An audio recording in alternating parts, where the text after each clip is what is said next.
I'm retro. Let's get it. We in the chop shop, we live in the chop shop. We talking sports talk, we live in the chop shop. We in the chop shop, I'm talking sports talk. So turn your dials up, it's live in the chop shop. We in the chop shop, we live in the chop shop. We talking sports talk, we live in the chop shop. We in the chop shop, I'm talking sports talk. So turn your dials up, it's live in the chop shop. Yeah, it's lit in the chop shop. Turn your dials up in the drop top. They ain't based to debate, but they keep it fact straight. Going 30 for 30, let's do a first take. On Facebook Live from 12 to 2. Rob Hatter and Jim Hicks going back and forth like Carter Ray, Skip Bayless and Stephen Smith. From on the court, off the court, straight to the field. Not a man that steals, but I made it steal. To the octagon where I fight to kill. We go face to face, then you write your will. I don't play tennis, but I bring the racket. I'm on the floor, I attack the basket. Put you in the casket when I'm overlapping. Never showing mercy, cause I'm always snapping. Never showing mercy when I'm in the arena. Step into the ring, you see me as I beat him. Step into the court, I'm never backing down. Killing competition, I'm smacking down. Let me get back to the other stuff at the chop shop, cause they cutting up. It's retro, coming to you live to the chop shop. Now let's turn it up. Yeah, we in the chop shop, man. Shout out to Jim Hicks and Rob Hatter. You can catch the chop shop live from 12 to 2 on Facebook Live. Let's get it. We in the chop shop, we live in the chop shop. We talking sports talk, we live in the chop shop. We in the chop shop, I'm talking sports talk. So turn your dials up, it's live in the chop shop. We in the chop shop, we live in the chop shop. We talking sports talk, we live in the chop shop. We in the chop shop, I'm talking sports talk. So turn your dials up, it's live in the chop shop.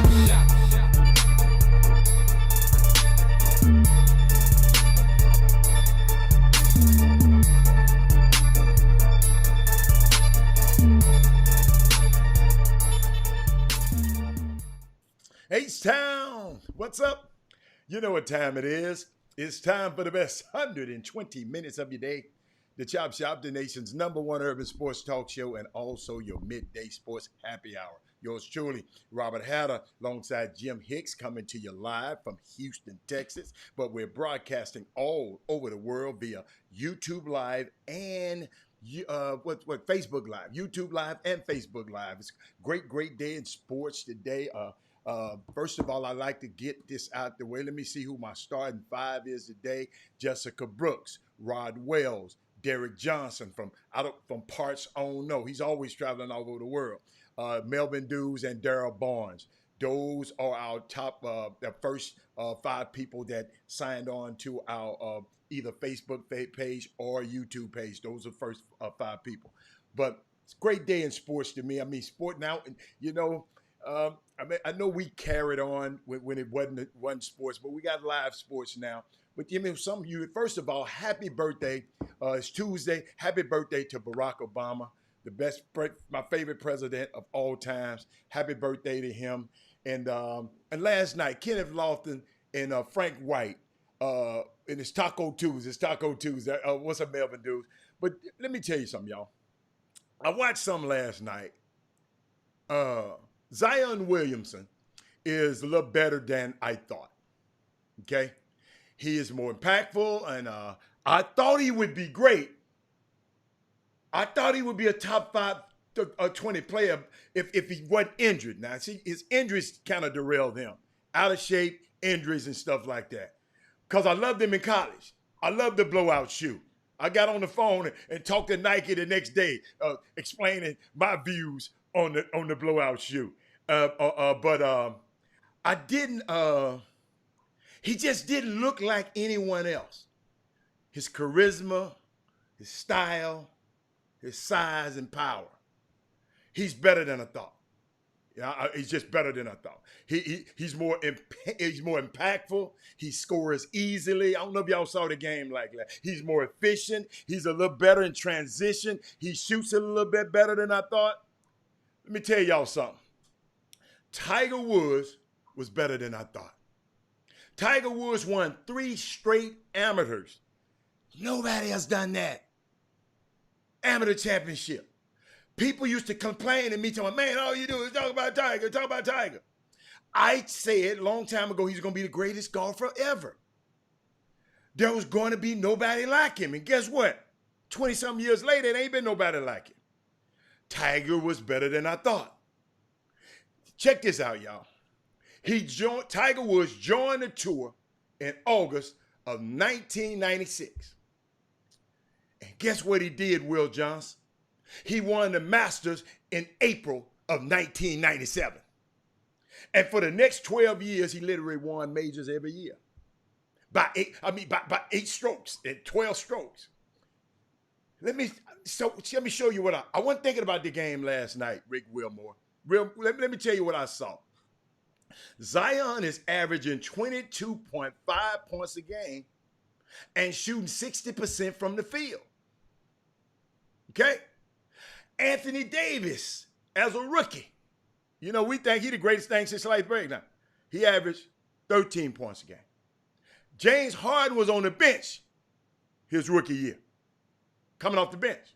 Russell Westbrook shot 39% from the field and averaged 15 points in his rookie year. Kawhi, the great Kawhi, Rick Wilmore, he averaged 8 points a game his rookie year. Giannis, the Greek freak, Giannis Antetokounmpo, the Greek freak, he averaged 7 points, Will Johnson, in his rookie year. Last night, against John Morant, I looked at the game and I said, who was more impactful? If you look at LeBron James' numbers in his rookie year, he was the chosen one, ladies and gentlemen. Zion's numbers are better with less than 10 minutes less on the floor. With 10 minutes less on the floor. He was significantly more efficient than LeBron James. I'm talking about rookie year. And what I figured out, John Morant is a Westbrook-level talent. He's Westbrook, but he can shoot.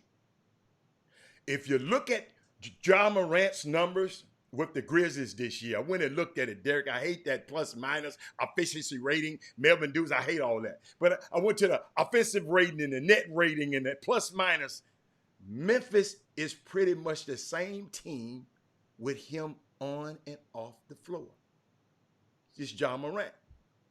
If you look at Zion's numbers, and they have better players than the Grizzlies. Offensive rating, net rating, plus minus.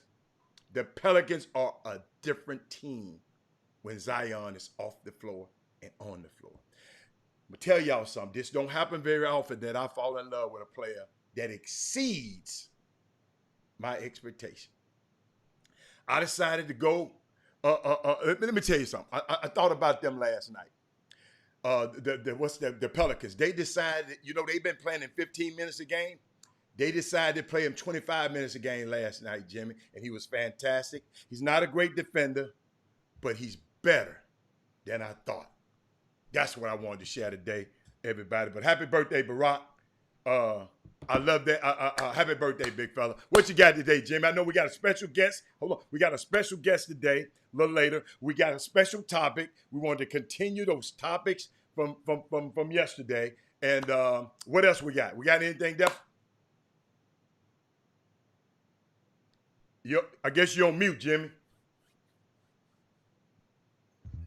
And there you guys go. And we are up against the break, but we got. No, we're not. We got 6:44. We got 6 minutes and 44 seconds. We started a little late. That's what it was. And NBA talk last night. A wrap up as far as the scores. And the scores, the results are important because I understand a lot of people may or may not get it. They are playing these 8 games, jockeying for seedings. And last night, the Los Angeles Lakers clinched first place in the Western Conference, which it does not have the same physical magnitude for which it would have had without the pandemic being in place, meaning that they would have played every game in the Staples Center, regardless, and they would have, had home court advantage throughout the playoffs or the Western Conference, that is, in the Staples Center.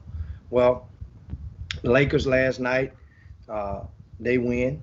So now they've clinched, as I said. However, you pay really close attention, guys. That's the third, understand, first and second seed are on the opposite sides of the bracket in the Western Conference. The fourth seed will be on the same side of the bracket with the first seed. Third and the second seed are grouped together in the same pod of that bracket. Remember, 1 and 4, 2 and 3.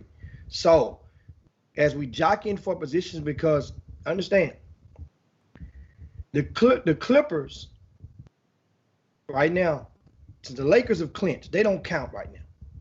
That's a free space in bingo. They're number 1 seed. But 2, 3, and 4 are all up in the air right now.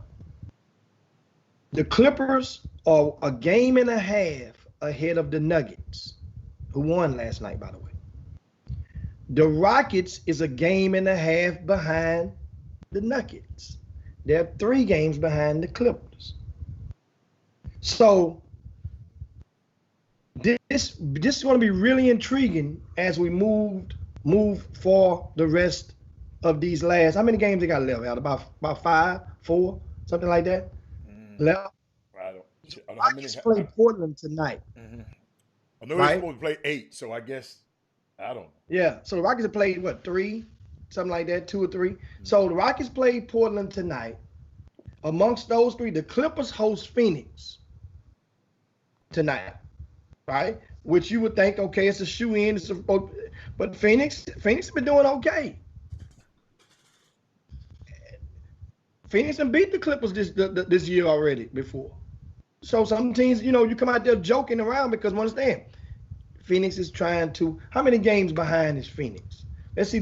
Has Phoenix given up yet? 1,000. Oh, yeah. 23. No, Heather. No. Jimmy said 23 and a half. No, you can't. Oh, no, you talking can't about look how at the it first? like Okay. Yeah. You can't look at it like that. You gotta look at it from that. Hold up. 3.5. Man, so Phoenix playing for their life. This is a play-in game for Phoenix right now. I didn't see. That's the way you got to look at it. Don't look at that. Yeah, this stuff gets really intriguing for some teams, dude. If you're Phoenix, you got this. Everything is on the line right now, and so that's one of the things I want to, Jimmy, if you Sacramento, everything is on the line. If you the Pelicans, everything is on the line. Yes. If you San Antonio, everything on the line. If you the Portland Trailblazers, all of them, everybody's on the line. Yeah. But Sacramento done lost 3 straight. They done lost both of their games in the bubble. Ever since De'Aaron Fox cut his hair off, his strength is gone. In biblical, in lesser, but in non-biblical. Well. He been playing well. That team just ain't worth it. Of the night. I'm just talking about as far as I'm just sending the team ain't that good. In humor. But Phoenix have won both of their games. I'm looking at some right now, right? You got me looking at. I would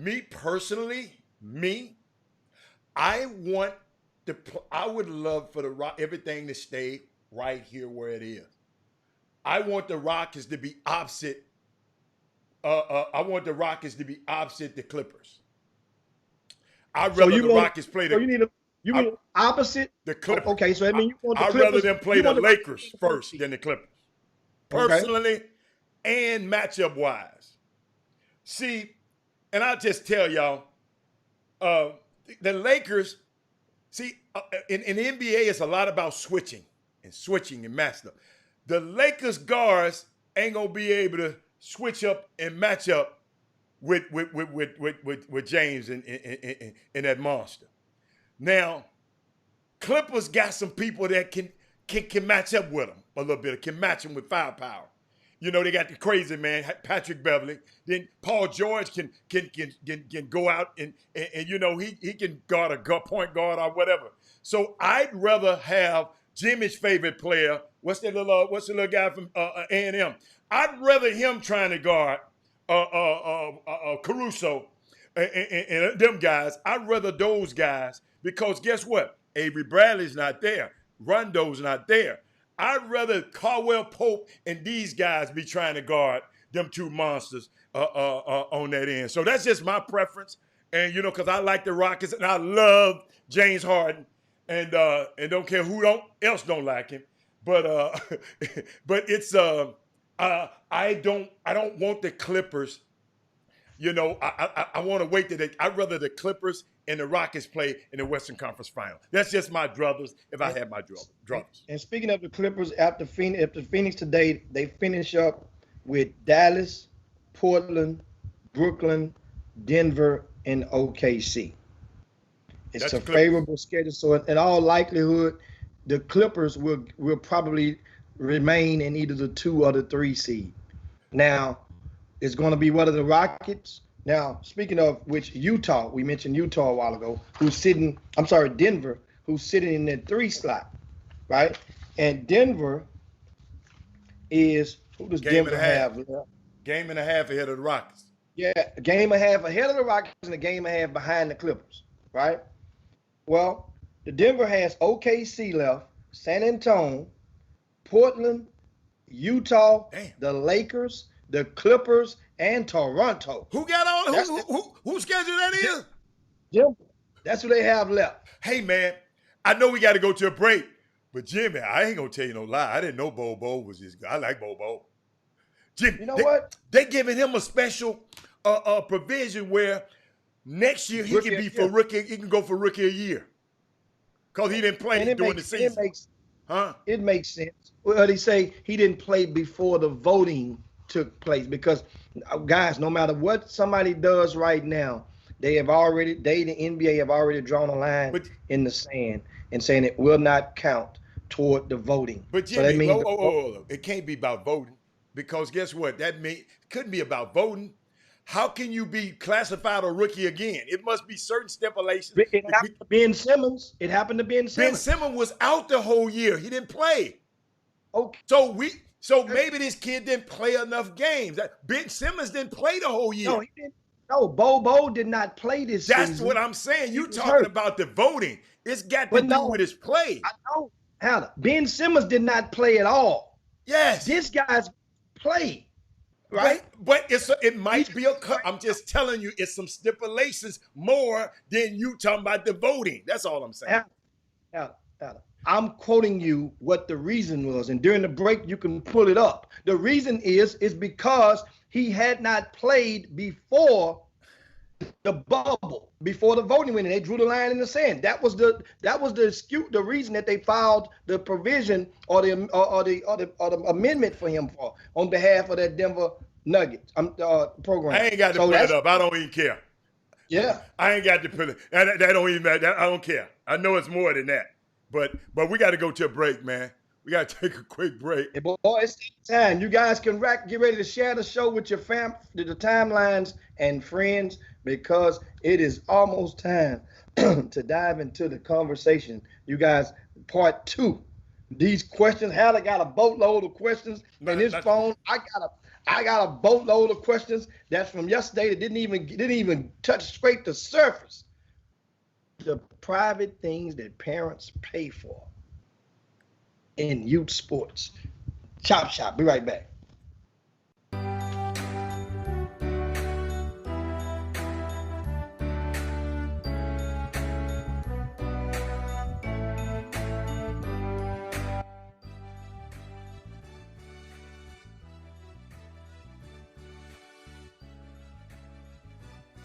We know what they do say. Tell us what they don't say. They don't say. They don't say you can play sports and keep a 4.0 GPA. They don't say you can go after academic scholarships. They don't say you can get your plumbing or printing license at the age of 16. They don't say you can become a lifeguard, learn CPR, and save lives. They don't say you can become your own CEO at the age of 18. When you're on the go, Germatized hand sanitizer spray.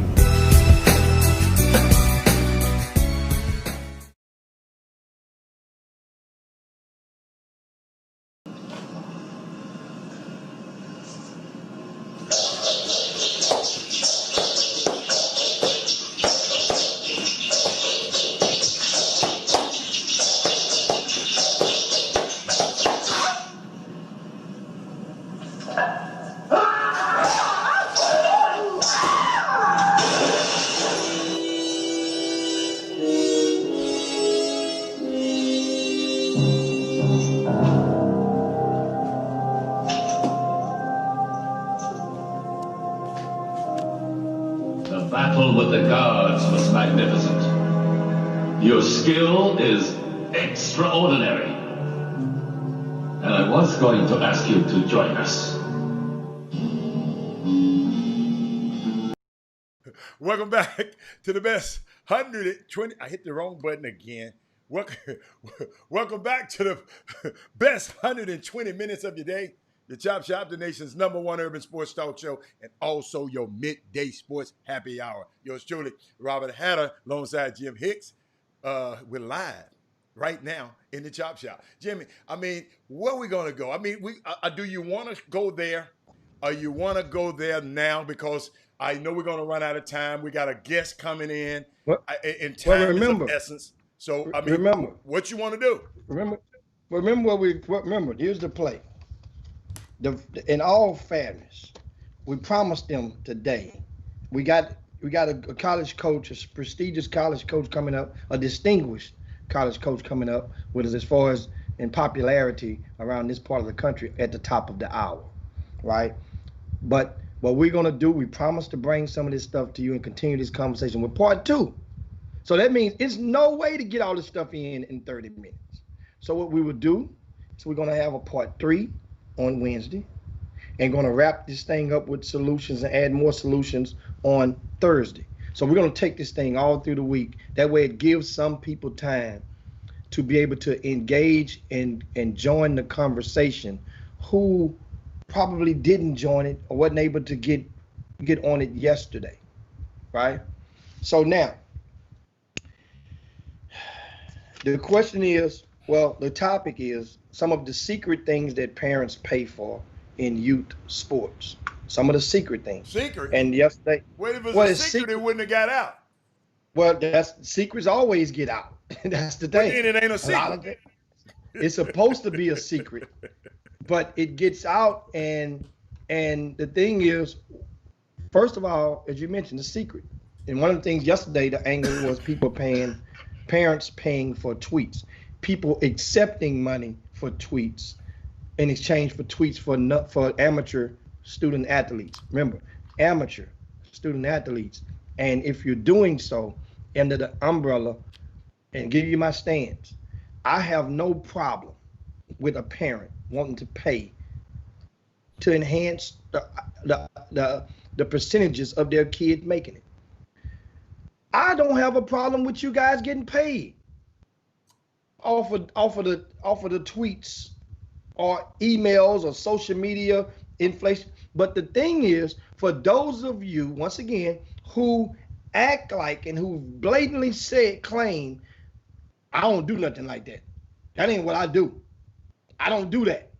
And that's what the problem is. So that means now you're lying, or possibly, or you could be lying, because this parents are claiming and have sent me I got a question. Receipts. Is that the only lie in this business that you're uncomfortable with?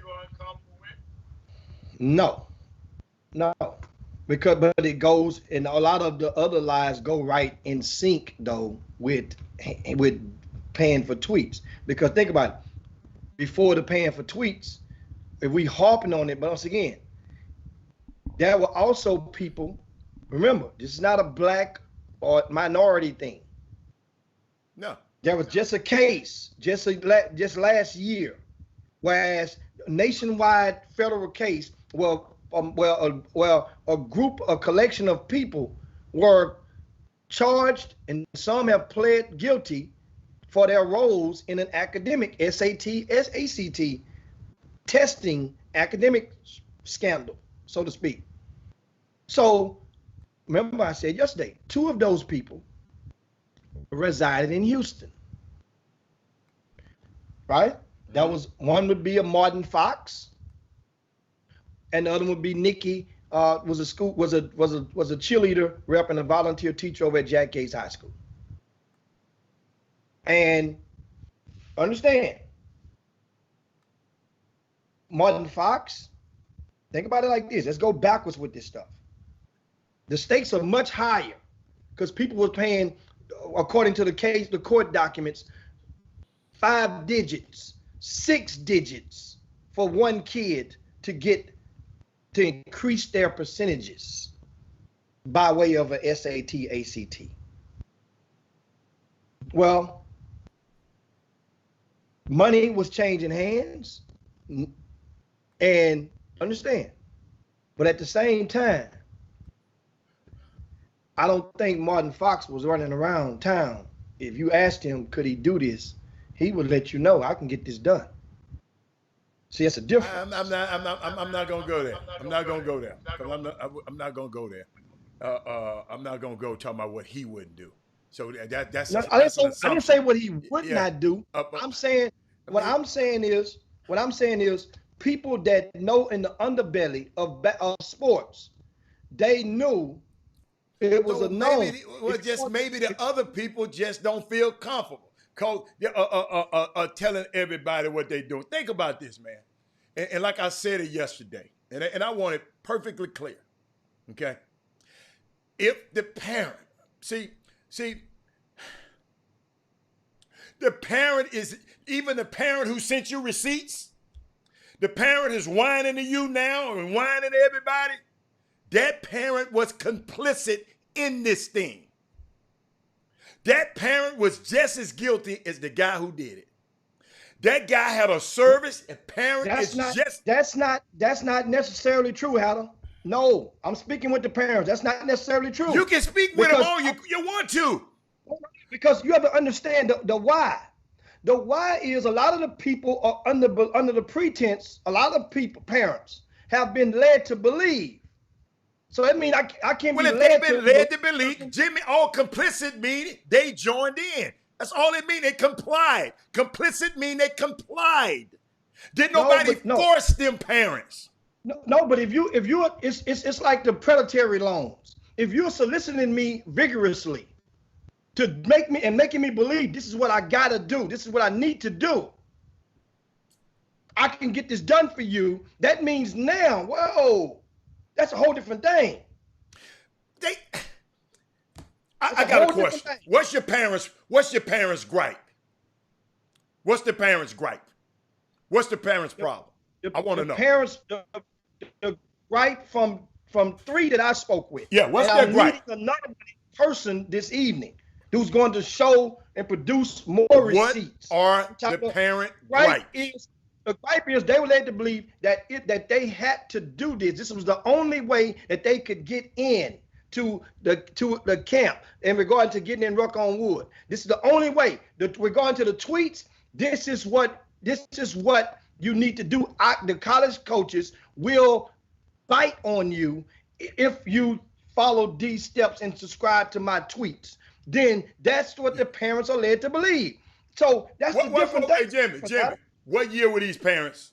What year? Various years. Just give me. What year? Was it a freshman? Was it a sophomore? Was it a junior? No.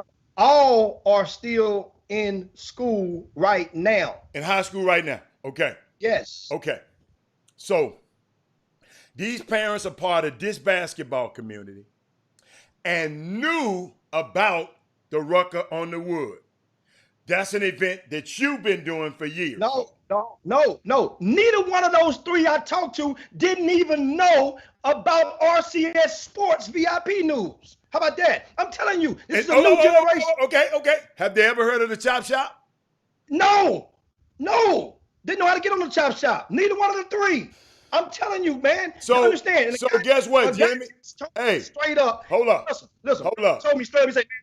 He said, matter of fact, I'll read it off to you. Hold up, Jimmy. No. The boom boom room. I blame the boom boom room. You know why? We're not sharing the show enough. We're not telling people. So we got people in this basketball community. Hold on, check this out. That they said hold on, in this basketball community that has never heard of RCS Sports, have never heard of the Chop Shop. No, Hal. I said the VIP news. They hadn't heard of the VIP news. Have they ever heard of RCS Sports? Some have on the VIP news. 2 of those 3, they knew about the RCS. Have they ever played summer basketball? They play summer basketball, obviously. So come on now. So have they probably been? Hold up. And see, these are the questions, Jimmy. Jimmy, I just ask questions like this. Yeah. Have you ever, if we're going to sit up here and talk about it, Jimmy, what's good for the goose is good for the gander. All I'm trying to do is figure out if this parent hadn't heard of none of this parent just, he ain't never, hold up, he ain't never been to the, hold up, have you ever been to the GMI? Have you ever been to a summer basketball event? That doesn't have nothing to do with the VIP news. You see? It doesn't have anything to do with the VIP news. Okay, but it doesn't have anything forget the VIP news, Jimmy. Jimmy, a lot of people don't have the VIP news. Okay, but don't know that it don't even know about it, never even heard about it. Jimmy, we give out more information on this show than we ever gave out. You ever gave out on the VIP news? No, that's not so. That's not so. That's not so. I've been writing the VIP news for 20 years, Heather. You know what I mean? I'm talking about now. So I'm talking about in the last 4 years since I've been on this show, we talk about high school basketball so damn much that B. Scott got a loose leaf folder in her house talking about stuff. She can tell you stuff that happened in summer basketball just by looking at this show. That's on the VIP news. What they're paying for is getting their names in tweets. The purpose, one of the things about when you're paying for tweets, if it's somebody to use your baby's name and put it out there in social media. In the VIP news, we're dropping those very names. That's what I'm saying, for free. But then the college coaches abroad are reading that on a daily basis. You're going to have one at the top of the hour, and you can ask him how much does he read from RCS Sports Info. They'll tell you. So that means now, if they didn't know we can get this for free, they're thinking that you got to pay for this. And you don't have to pay for this. Your son got to pay. VIP news, you have to pay, Jimmy. You have to pay something. To get the VIP news, you have to pay. No. You're not, but you're not paying for your son's name to be listed. You're paying to read, it's like a subscription to the newspaper. You're $2.50 a month. Adam?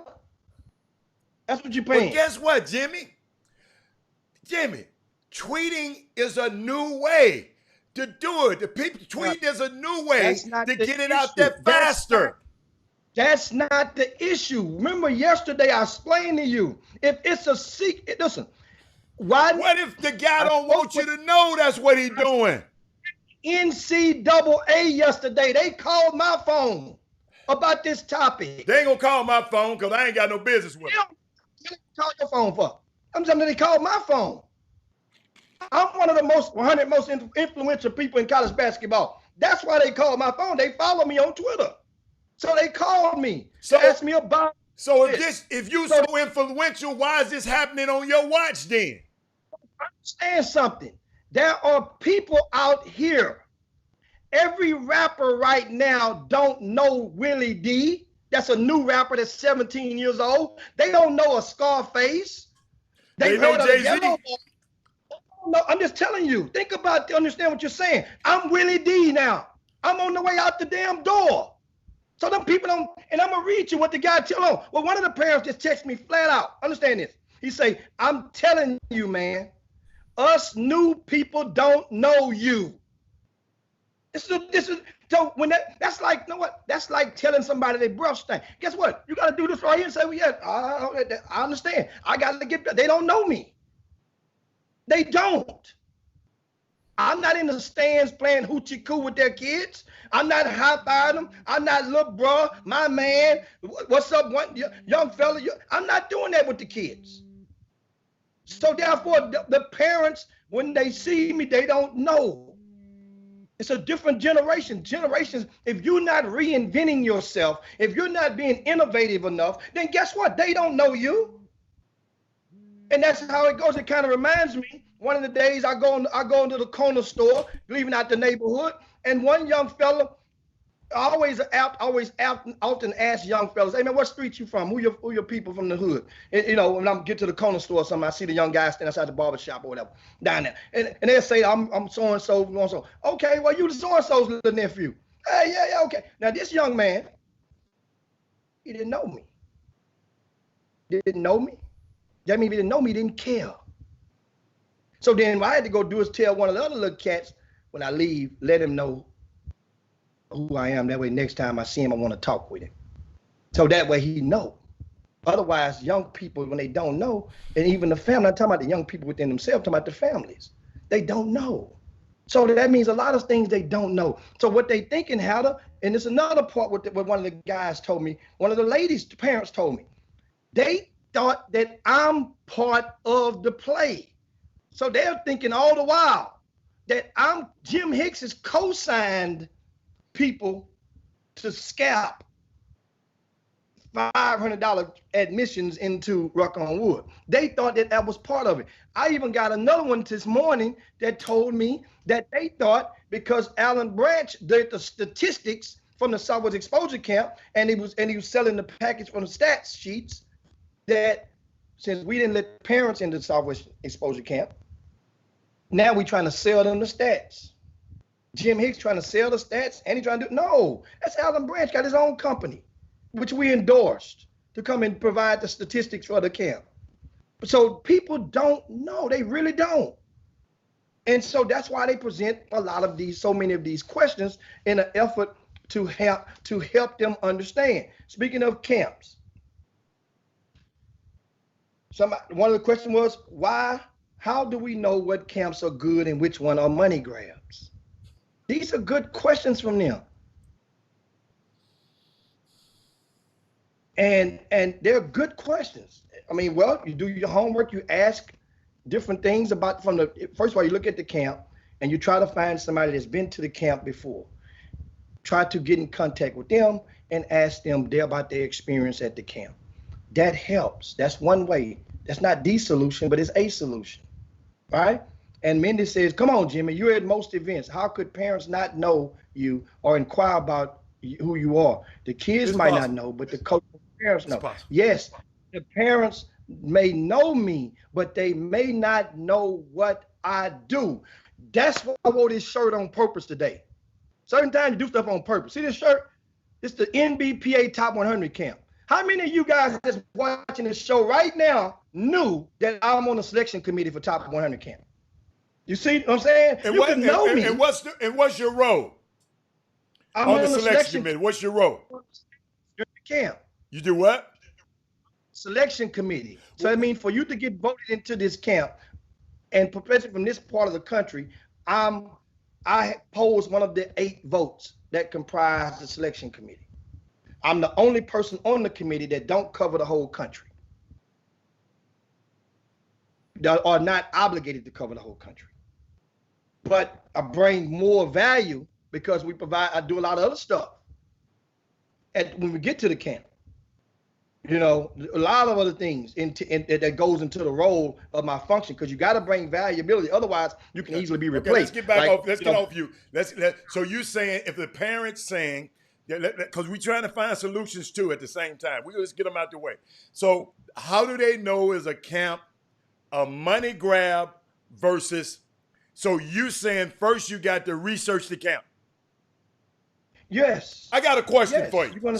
Since we're on camp, let's say said person is a top player on camp. Mm-hmm. Said person is a top player. So somebody called them and said, man, I got two plane tickets for you to come down to this camp, and all expense paid for you and your son. Okay? Check this out. The parents said, well, my son can't make it on that date. Now the date is already, they got the date, hold up. They done messed around and put this parents' kids on the flyer. And the parents said, no, I'm not coming to that. Guess what these people said, ladies and gentlemen? Could we'll move the date around. What kind of camp is that, Jimmy? You're gonna move it around? Because tell me, wait a minute. Shouldn't a red flag just pop up somewhere? Well, we'll move it around. Hold up. What date are you able to come? See, y'all, it's a lot of games be played out here, ladies and gentlemen. But Jimmy, give me another one. A money grab versus a good viable tournament. Yeah, and you do. Which and one? once Give again, me something else you can look for. Well, another thing you can look for is the person that's running the camp. And if the person that's running the camp, what is this camp marketing? What are they promising in return for your appearance, for your participating? Is it exposure? Well, then a lot of camps will say at the bottom of it, media will be in attendance. To hell with that. To hell with that. You're fooling your damn self. You want to know exactly what media person will be there. And if they can't tell you, then you shouldn't be able to pay your money. They should be able to give you some names of some media, because otherwise, why would they put it on the flyer? Know why? To trick you or to mislead you. You follow me? Then when you get there and you don't see whoever you thought you were going to see, they'll say, well, we didn't tell you that he was going to be here. They said media. They have some look, whatever. So this is a part of the tricks. Another thing, when the price isn't listed on the flyer, which I often do that sometimes. But you call and ask, what's the price? What are you going to feed my babies? What are they going to eat? Little bitty things like that goes into it. Who's going to be the camp instructors? If that guy has a camp coming up and he don't know who his employees or his instructors are, that's a red flag. Think about it. You know what I'm saying? Oh, well, we got some good guys gonna be working. No. Who's working the camp? Give me the names of the instructors that will be there. Hey man, these parents gonna be so. Jimmy, Coach, Miss Jess McKee. We're not. This information, and she says, kind of ticked her off since she learning all this stuff. No, this information, we want you to be ticked off enough that you can give this information to your friend. We want you to be ticked off or not, just to be ticked off, because she said, this paying off of this one and that one for ranks and SAT scores, side deals, taking advantage of it's heartbreaking. I promise you, I had no idea. It's very disturbing. And listening to you guys yesterday, several things I saw as suspects make sense. And that's all we trying to do, Jess, is make it make sense to you. Because let me tell you something. The most valuable thing in this world, Jess, Darrell Barnes, is information, the correct information. The most valuable, informed parent, informed client. That's why I used to always tell my client, my job is to give you information. Now, if you don't listen to that information, if I tell you, dude, you can't do this now, and you go do it, then you just didn't listen to the information. So because we can't reach everybody. Jimmy, you done just told me a person didn't know, but if they know about RCS sports, then they got to dig a little bit deeper to learn about the VIP room. See, Jimmy, you got to realize, you can't be that ignorant. And all ignorant mean is you don't know. I'm ignorant to some matters. But sometimes it just go a little bit farther. It's best to ask somebody else before you pay that money. See, it's some guys in this business that's doing this thing the right way. And let me tell you something, this guy's not. I just want, me personally, I would want to know who the guys are that's doing it. I really want to talk to them. Y'all might not. I just said, dude, come here. What's your motive? And what if he said, Hatter, I'm offering them a service. I'm tweeting about their kid. I talk about their kid. I even got the kid into a camp that was closed. But I used my influence to get him in a camp because Jimmy got certain numbers in this camp. Y'all just follow me here now. Jimmy got certain time it cut off.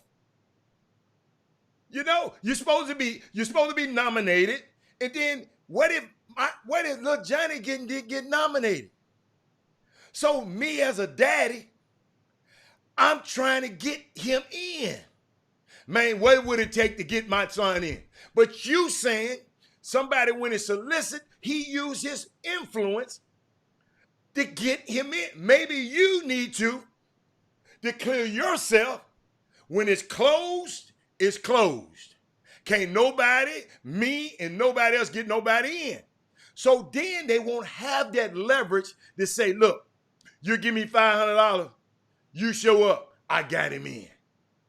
So guess what, Hatter?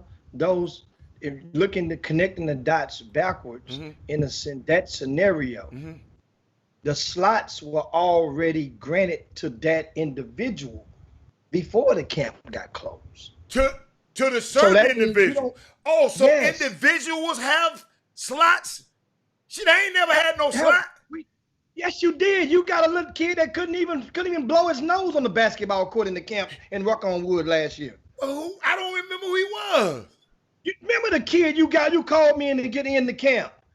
You said, man, get this kid. Yeah. He gonna, yeah. You got, so it happened. I don't remember. Jimmy, I'm trying to figure out who meant that much to me for me to text you. We talked about it yesterday, and you acknowledged it yesterday on the show. No. I didn't acknowledge it. I just didn't remember yesterday. That's why I ain't talk about it no more. But I really don't. I mean, for real. So I'm saying I didn't know I had some slots. Hey, y'all, I got some slots now. I got some slots. I ain't gonna charge you $500 though. I ain't gonna charge you $500. Huh? So that means if I'm giving you slots, damn, and these slots are $20 a piece, you're taking the slots and you're selling them for $500, and I'm not knowing about this. I'm just not a good businessman. Then that means come on, man. That ain't that. Hey, I'm not a good businessman. And then the parents who paying it thinking that I'm okay with it. I'm part of it. I'm not part of it. And I've already told you guys. No, Doug, we talked about Doug. I asked Doug Jones, met with Doug. Doug said he hasn't done it. Well, guess what? If Doug Jones selling slots, then Doug Jones' ass is gonna be grass with RCS Sports. Because see, at some point, everybody have a different levels of integrity. And everybody has different things that they will build. Guess what? Have I put kids in the rankings that were related to me? You damn skippy. But at the same time, have I put kids that's in Rock on Wood that were my cousins? You damn skippy. So I'm not going to, have I told you guys numerous times about being on the right side of politics? That means, guess what? If there's a kid and you have a cookout at your house and I'm coming to the cookout, I'm not taking no money from you for your kid to be ranked. But if you got some food I'm gonna eat, then that ain't gonna get your kid ranked. But if your kid is playing and he's half good, then guess what? He gonna get a piece of ink. So, but that means I'm not obligated, because if you pay me, that means I'm obligated. That means you're holding me accountable for return on your investment. That's a big difference, man. And at the same time, having shame in your game and no shame in your game is two totally different things. Now, somebody else. Jimmy, how many complaints on that did you get? I promise you didn't get that many complaints about that. On which part? On the Ruck of the Wood. Somebody charging to get in there. You couldn't have got that many complaints. Well, the thing is, these aren't complaints because they thought that was the number. That was the average. You see? So these wasn't complaints. You follow me? It's hold up. No. So hold up. So the parent thought it was of a value for them to be. Let me tell y'all something. And personally, if my son couldn't get into an event that he wanted to get into, y'all listen to this. Man, I'm gonna make it happen. Think about this, Jimmy. I'll never forget this. My son, I don't know, with all his little, bless his little heart, he wanted to play what, Jimmy? In the EYBL. He had every other team talking about, man, you can play on this team. You can. He said, Dad, the EYBL got sneakers that even you can't buy. You can't buy. They got their own sneakers. I got to be on the EYBL team. My son told me. So guess what I did? Call somebody. I made a couple calls. And then they said, look here, man, nothing guaranteed. Come to the trial, come to the workout. And he made it. But Jimmy, my son, I didn't want, listen to me, y'all. Listen to me. I did not want to go and ask nobody on the Houston Hoop team to do nothing for me. I'm gonna repeat that. I did not, you remember, I started a program called the Franchise All-Stars with Alan Branch and Terrell Henderson. And guess what? Because I didn't want people going to beg to be on a top team. But my son wanted to play, Jimmy. So guess what? I had to swallow my pride and say, look here, man, just get him a trial. No guarantee. Put him in there with the rest of them guys, and I promise you're going to keep him. That's how I did it. But Jimmy, I can't get mad at these people for doing stuff for their kids, man. This is our prized possession. No, not mad. Nobody's mad at them. Nobody's mad at the parents. Nobody's mad at them. The thing is, the upset is coming from people saying that that's like this. If I use an analogy yesterday because I have to thunder it home again today. Mm-hmm. If a person in the daylight saying they not gay, and then at nighttime you see their ass walking, holding hands with the same sex, booed up with some tight ass pants on, that means you lied. That's what's going on. That's all I'm talking about. The other part, keep doing. Just say own what you do. And that's the part. That means you otherwise you're the, and I used this analogy this morning talking to one of the guys. Mm-hmm. That's like the preacher who owns the liquor store. That's what this is. No. That preacher don't tell you not to drink. Jesus turned water into wine, Jimmy. I'll say the preacher who owns the liquor store. So is the preacher, if you own the liquor store, then let it be known. Put your advertisements up. I think a good analogy would be preachers that own a whorehouse. Because the liquor store, people drink. Well, preacher own a whorehouse. If that fascinates you more. No, I'm just telling you the analogy would be better. But I know the better analogy was the punk analogy. So the punk by nighttime saying he's straight by day. They used to call it down low until R. Kelly made the song and made it be. Jimmy, you got a problem because we got guests about to come on. You got a problem with the down low dude. You damn Skippy. A lot of women had a problem with that. No. I ain't talking about the punk dude. That's your analogy. I'm talking about the guy that's doing this down, the basketball stuff down low. I'm past that. I don't even want to talk about that mess. Alan, if you ask a person, do you do this? And the person look you in the eyes and say, no, I don't do that. I don't get down like that. I don't rock like that. Then guess what? Then you come back and the sun come back up and you do that. That means so what you gonna do to him? What you gonna do to him? Ain't nothing you can do about it. What you doing? You wising up the audience, and you wising up the people out there, and you encourage the people to encourage more to come forth. It's similar to sexual assaults. So many women was afraid to come forth for years, for fear of retaliation, fear of deprivement of their advancement in the workplace, fear of all types of stuff. But now more and more of them are empowered to do so. I got a question, Jim. I got a question before we go on, because you Bob just said why we never mention name. Let me tell y'all something. I'm finna tell y'all right now. Robert Hatter don't know the name. I'm looking, y'all. I do not know. I don't have a clue of who the guy or who the people actually are. People been giving me inquiries, but I haven't seen it. I haven't seen a parent. Listen to me. A parent hadn't talked to me. So I really don't know. I got ideas, but I don't know. And I am not going to mention somebody's name on this. I'm not that careless and I'm not that reckless. I'm just not that careless and I'm not that reckless. So I'm not going to mention nobody's name. I mean, it's not over. What? The investor, because there's more. There's not just one individual. So you wait until the up, and guess what? I have parents the parents, when they are comfortable enough to mention the names of the people that they paid the money to, or then guess what? Then I guess it would come out. Right now, I'm under the impression that it's more than one person.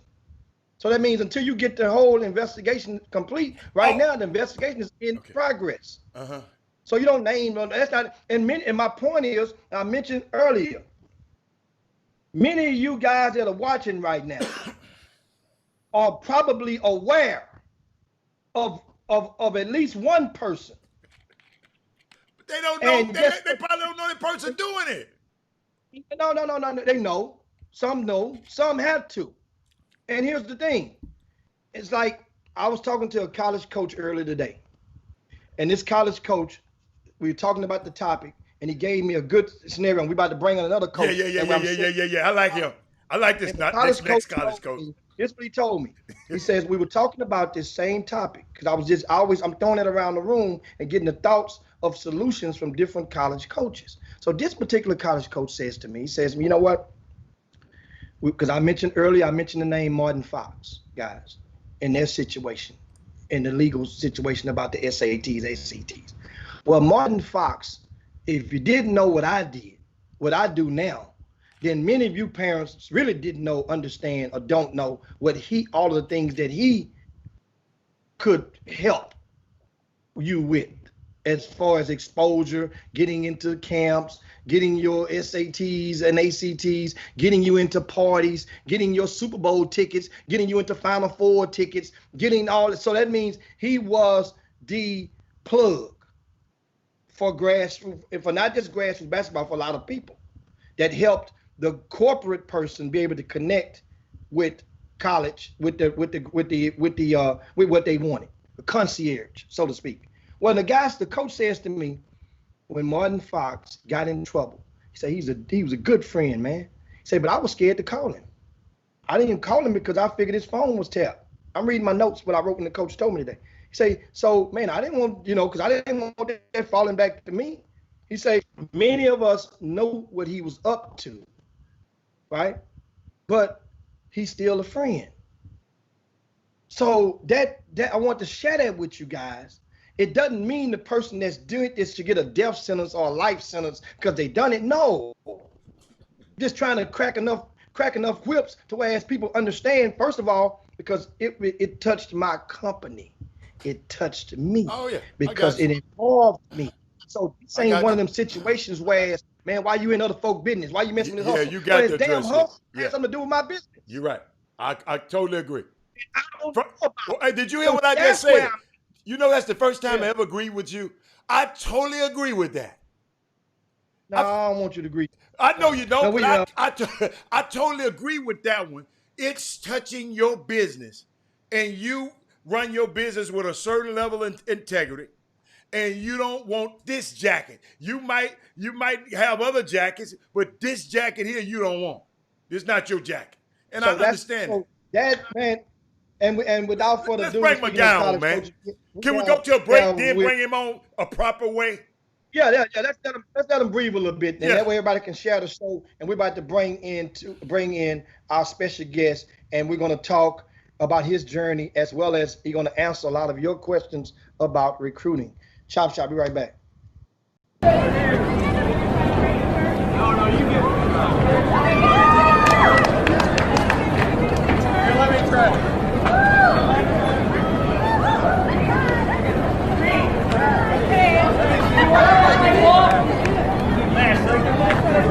Let's try.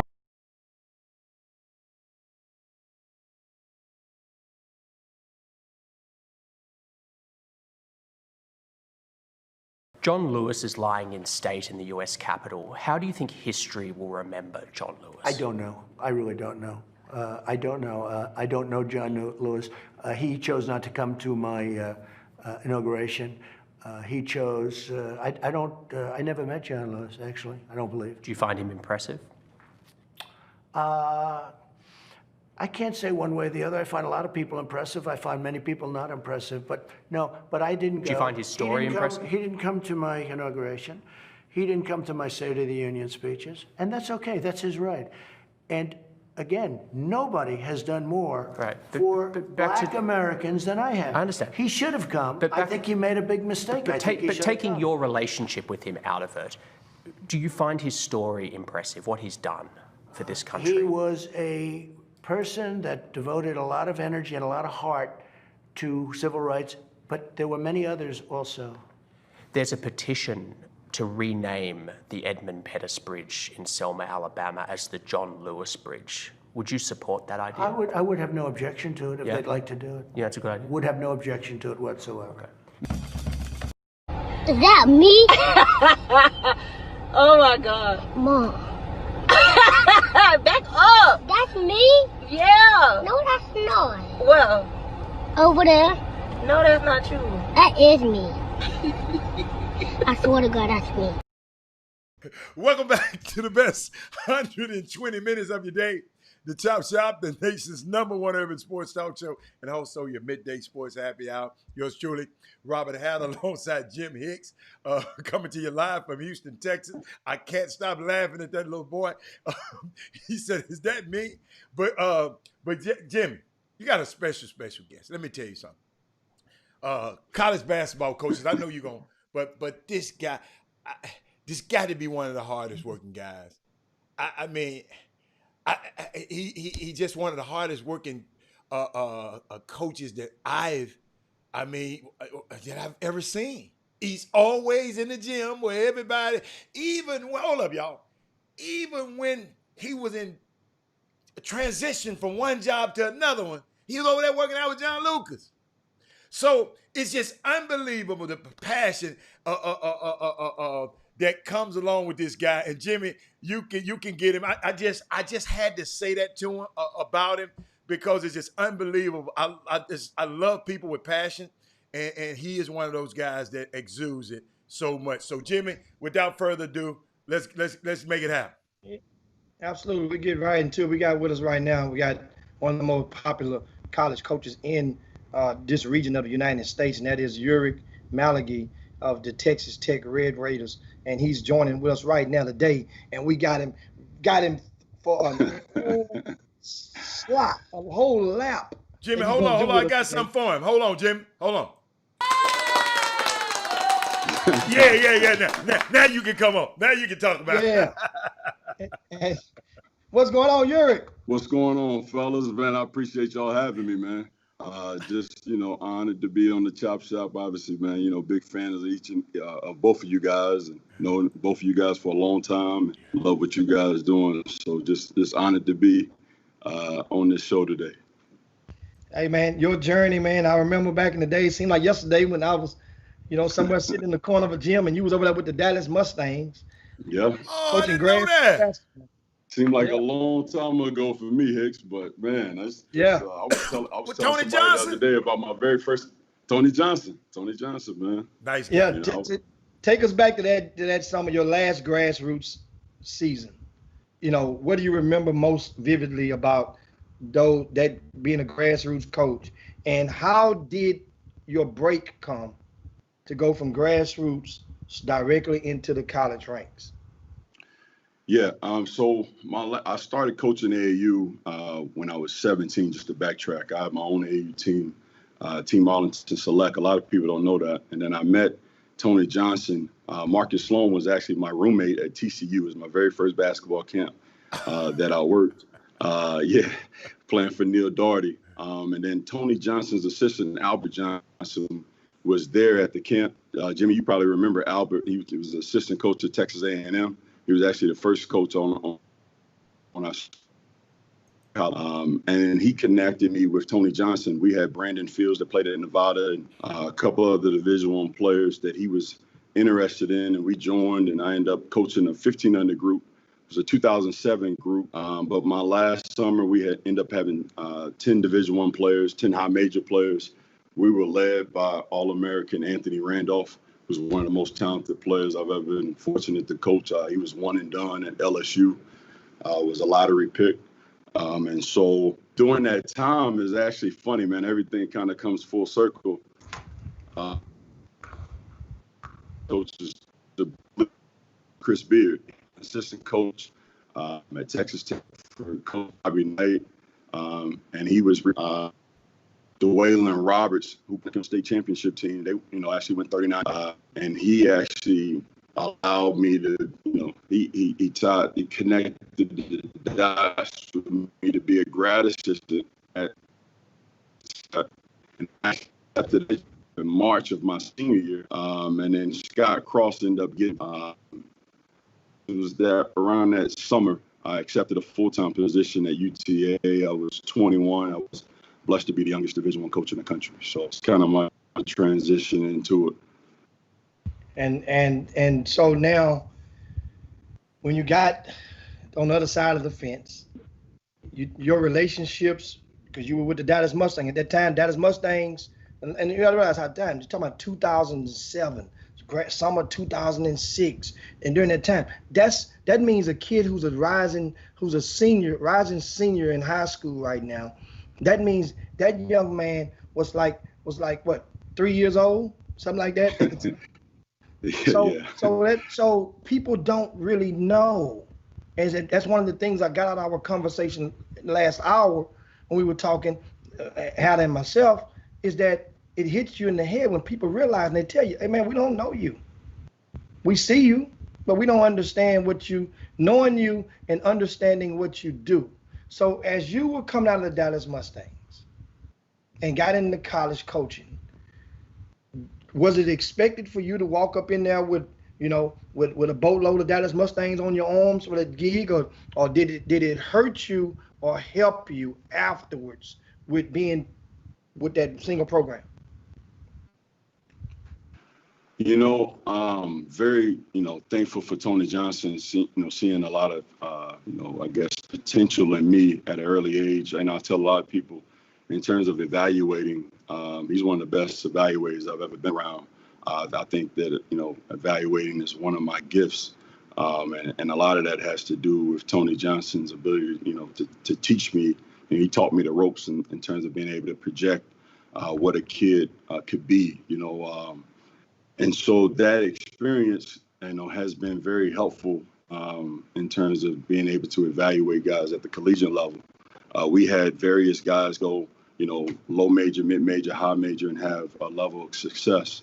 But we also had players that were at 8th, 9th grade that were, household names that end up falling off the face of the map.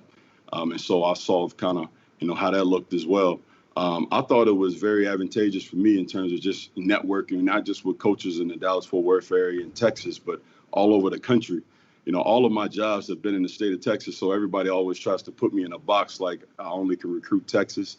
But I really have relationships all over the country. I just hadn't really had to, utilize those relationships all the time. It's being here at Texas Tech is probably the first time in my career I've been able to kind of branch out and not just recruit Texas, but we're recruiting the best players in the world, and trying to win a national championship. So I had to sit down and Jimmy, you know how it is. AAU, man, you recruit against some guys. I was 18 through 21. I probably didn't handle some situations like I should have. And so, I had to break bread with some guys, rest in peace, Jazzy Hartwell. He really helped me in that transition. Big E, guys like that kind of really sat down, Bonzel, and kind of, we let bygones be bygones, man. At the end of the day, we all are in it for the kids. And I think that, I've had a level of success with people like me, and they trust me, and they realize that I'm going to do what I tell them I'm going to do, with their guys, and try to do right by them and try to help them fulfill their dreams. And I'm sitting here and I'm listening to you, share that journey coming on. A lot of people think that it's just add water to situations, that you just pop up out of the box and you just get in. This thing has been in progress. You've been grooving at this for a decade and a half in the college ranks.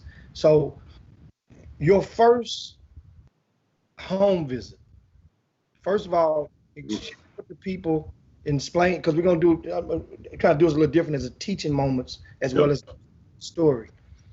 Share with the viewers how many home visits that are allotted, how many campus visits are allotted, and then also give us a story of one of your first home visits that really created a lasting memory with you, coming through the ranks. Well, it's not, it's not an exact number of home visits, but we only give it so many recruitable days. We get 130 recruitable days in the calendar, the recruiting calendar. And so we have different periods. So, during the dead period, we cannot be off campus.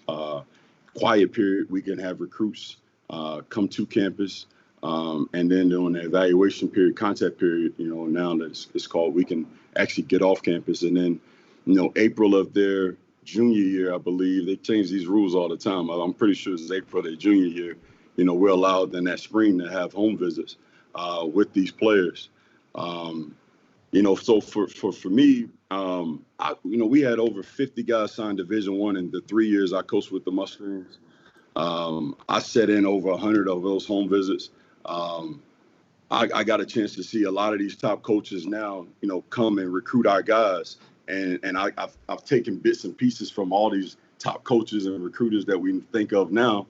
And, the guys like the Taines and the Caliperis and Bill Selfs and Josh Passions, those guys of the world. And I kind of created my own style, so, I set in a lot of, home visits, and I heard coaches do a lot of line, and then all of a sudden kids get on campus and, I'm talking to my players and like, man, why are you calling me about that, man? Well, what about Coach such and such? Why you can't go to him? Well, he don't talk to me. He always on the road recruiting. He recruiting the next guy.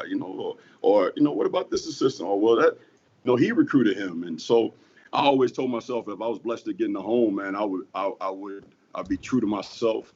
I'd be a truth teller. I would only work for guys that I felt like were truth tellers, and our vision for kids and their development on and off the floor were aligned. And I've been fortunate to do that. So, but it was interesting, man. I was nervous.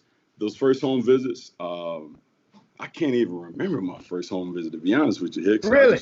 I remember my very first phone call, though, was to Courtney Dunn that played for me. He ended up playing at Boston College. And I called him and I tried to sound like a college coach. And I was like, yeah, this is Coach Malagi, and, from University of Texas at Arlington. And he was like, Coach, man, hold on. First of all, man, be yourself. He was like, I'm not going to UTA no way, but just be yourself. And just be Coach Urick, man. Everybody know you as Coach Urick. So I've been Coach Urick ever since. Some people question that, but I mean, I don't care if they call me Urick. As long as if I ask them to sprint back on defense and pick and stop the ball or get the hole covered, they do it. As long as they get that weak side rebound, they listen. I'm fine. So, Urick, you remember your first call? How about the best spread? What family had the best spread in a home visit? Man, it's been so many. It's been so many. When I go in the home, man, I go right to the refrigerator and I get the sweet tea. You go to the refrigerator? Oh yeah, I make myself right at home. I made myself right at home. Hey Hicks, Coach Beard and I are at a disadvantage right now because a lot of people are hiding behind these computers and they're doing all these Zoom presentations. We don't, we got the staff to do it. We're just not presentation guys, man. We like to get eye to eye, face to face, and just kind of just be real. But I love home visits, being able to just kind of get to know various families and kind of what everybody's all about. I think it's one of my favorite parts about recruiting is the home visit. Jimmy, I got a couple of questions. One, B. Scott seemed to be very, very. She got her note. She said, "Urick, as someone who is very experienced in Texas and know everybody in Texas, how do you keep it fresh and look for talent beyond the hype, the influence, and the politics?" I never have. Again, I think my background in AAU, we had, it was a particular national scouting service. I'm not going to call any names, but we had a great relationship. And I had 10 players, I told you, that were all high major. All 10 of those guys were ranked in the top 100, I believe. And there's no way that I had 10 guys in the country that were all top 100. But that was the type of relationships I had established with some of these, national ranking guys. And so it helped my guys to be recruited. I know that it's a bias. A lot of people talk about trusting their eyes. I've got this recruiting philosophy. I like to be first. People that know me and know the way I go about recruiting. I've been blessed to work for some head coaches that really trust my ability to evaluate. I think there's a difference between evaluating and recruiting, and I think people get that mixed up. I've been fortunate to be able to do both, but I like being first. A lot of guys in our business are very copycat. They'll say they're not, but their actions speak differently. And so just as much as I've been a part of recruiting some of the best players in the country or in the state, that's a lot of success stories of guys that when I came in to recruit them, man, they had no high major offers or no offers at all. So I try to, be objective and go. I get my own background intel. I'm gonna call a lot of people that the kid doesn't realize that I'm going to call and reach out to. So when we offer a scholarship, man, it's very committable. And I know, Hicks, you talk about these are offers that aren't committable. I was at A&M and we had a kid I can't talk about. I don't think I can call his name, but he committed as a freshman. And I knew he was going to be as good as he was going to be. And we talk about it all the time. So, I don't know. I don't know if that answers the question. No, that's good. It's good, Coach. I got one, Jimmy. I got one more because it was way up. It was really first. He said, how excited is Texas Tech to get the internet sensation Matt McClung? If you can talk about it. I don't know if he signed with you or not. If you can't, I understand. And is he eligible this coming year? He is not eligible. He's actually in the process of going through the waiver process. Okay. But we're extremely excited. He's definitely a lot more than just a dunker. He's a lot better three-point shooter than people realize. He knows that he has some deficiencies in his game. We were very open in our recruiting process. He saw what we were able to do with Jemias Ramsey in terms of him being kind of a high-volume guy in high school and coming in and being one of the most efficient guys in not just the Big 12, but in the country. And so I think he was excited about that. And then, what we were able to do with Matt Mooney, Coach Adams is one of the best defensive coaches in the country. I think Mac's ready to buy in and show people that not only can he, be efficient, but he can play with other really good players. And then also, man, he can thrive on the defensive end and be one of the toughest players. But, whether he plays this year or next year, he's going to be exciting, and Red Raider Nation will be excited to have him out there. Awesome. Come on, y'all keep the questions going. Now, Jimmy, can we take a quick break? Yeah, let's take a break and come right back as you're, you might want to take him a swig or something. What's in your cup right now? Chop Shop is your midday sports happy hour, guys. Be right back. I got that.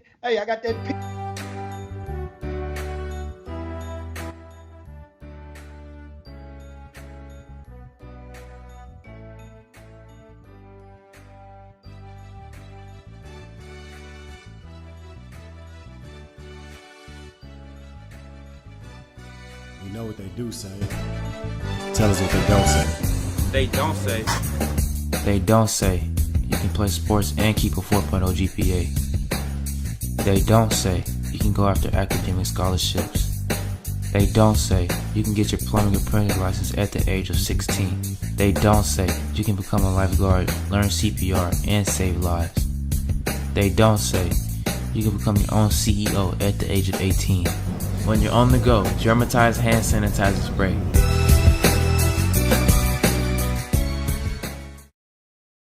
Just got to show you guys this view. It is spectacular of one of my favorite cities in the world, Vancouver, Canada.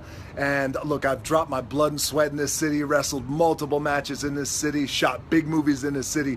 But one thing that a lot of people don't know that I want to share with you guys is when I was 22 years old, I came to this city for the first time. I was playing in the Canadian Football League, playing my first pro football game. I was playing for the Calgary Stampeders. We were playing the BC Lions. I was so excited. 2 days later, I got cut. Dream shattered, sent home with $7 in my pocket. I was like, wait, no, I got to play in the NFL eventually. Those are my big goals. That's my dream.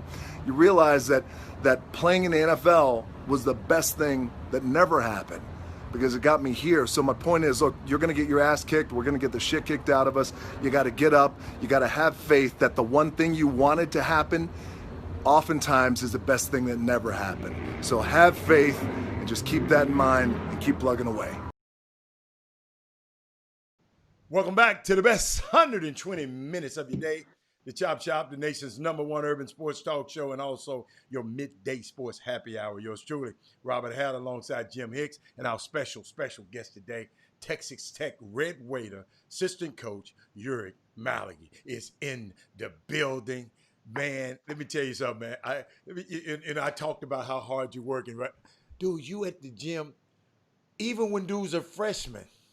I've seen you at gyms when guys are freshmen and putting on their freshman shows. And you get to them guys a little bit early. I'm not gonna call a guy out again, but you are in the gym. I'll never forget it. And you know the instance I'm talking about. But we got a couple of people. I mean, they love you on the show. It was talking about how many paid scouting services does the average coach use in recruiting. Is that what's the average for paid scouting service? What's the average? Because you've been around.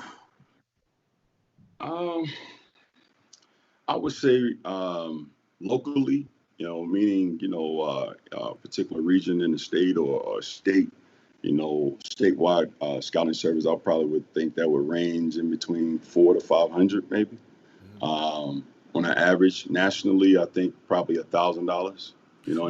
He didn't say the price. He said how many people. How many do you employ? How many people? Okay, so I don't know the exact number. We get a budget, and we work it into our budget. So last year, I think we probably spent about $22,000 on scouting services. We've cut that this year because of the we cut that during the pandemic. This year, I think we're probably at around, I don't know, 14,000 because of this pandemic that we're in. But a lot of those, man, we try to obviously, try to start locally here and take care of those guys that Coach Beard and our staff have relationships with. And then, we'll move to some national scouting services that we have relationship with that we feel we get credible information from. So I like to use those deals for names. If somebody has, Hicks may have somebody, as a mid-major plus guy, we're not always going to agree. But I trust Hicks. So, if he has him as mid-major plus, I probably should still go in there and put my eyes on him to make sure that he may, I may see something that he didn't see, because we all value different things when evaluating these players. And so, it may be something in the background intel that I get that, maybe some of these other scouting services, they hadn't taken the time to really find out. So I think that's kind of where we try to find these gems. And another question that's asked, we go over to our YouTube feed, and he says, with hearing the whole, give us your, I'm going to bundle his question into another question, the bundle. Okay. His question is first, it says, with hearing the whole fake tweets issue, how much stock does a coach put into game time tweets? So let's say an event is going on and John Doe is saying, look, Johnny is killing over here, and so tell us, in real talk, what is that, if you're watching and you see that, what steps do you take as a college coach? Honestly, man, I lose credibility for that individual that's tweeting that information out. That's false information. I know I don't need to talk to that guy about players in general. But it has happened. I've seen it. I've witnessed it on the road. I'm watching the game. The kid is playing awful. And then they still are saying that the kid's playing well. I don't understand it, but there are some college coaches that are fooled because they don't know how to evaluate. They don't know. They're looking because their favorite question, and I never asked this question when I was at AAU coach. If you ask this question, anybody that's recruited, players while I was with the Mustangs, they know you were out, is who else is recruiting them? Well, who else is recruiting them? Because that question there is like, hey, is he good enough or is he not? Do you like him or do you not? I think it's one of those things now they want to validate their thoughts, or now and I've never been worried about that, and so I don't know. When I see those tweets, man, I think it's funny. I just laugh, to be honest with you. So, and what about highlight tapes, mixtapes? So when you see the mixtapes, do you prefer the whole game, one quarter, or the mixtape, being at your level? At any level as a Division I coach, I've always liked to look at the highlights first. And if they can capture my attention with the highlight, then now I want to see three to five full game films. During this time right here, during this pandemic, we've watched a lot of game films. It's a lot easier for us to recruit these Division I transfers because they're playing against, high major competition. And so we can really dig into those games, with, synergy and all the other tools that we're able to use. But now, recruiting these high school players, I talked about being first. I've kind of really slowed down, and I think it made, a lot of guys that know me in the past are like, man, he's a freshman now. I know you like to get on these guys early, but I haven't been able to get in the gym with these guys. I haven't seen these guys. So I'm watching them on film. I'm creating a database, and we as a staff are creating a database, but it's one of those things where we just want to do our due diligence. Again, we talked about offering these players and being in a position to really take their commitment. Some of these individuals, we've seen, maybe since the 7th and 8th grade. We know their family structure. We know the coaches. We know the quality programs that they're in right now. And so they have a leg up, but we may be missing some guys. So, we're just trying to do our homework on these 23s and 24s as we gather information. But, with the 21s, we are watching a lot of film, 6, 7, 8 full high school games. We're asking that we get, quality matchups.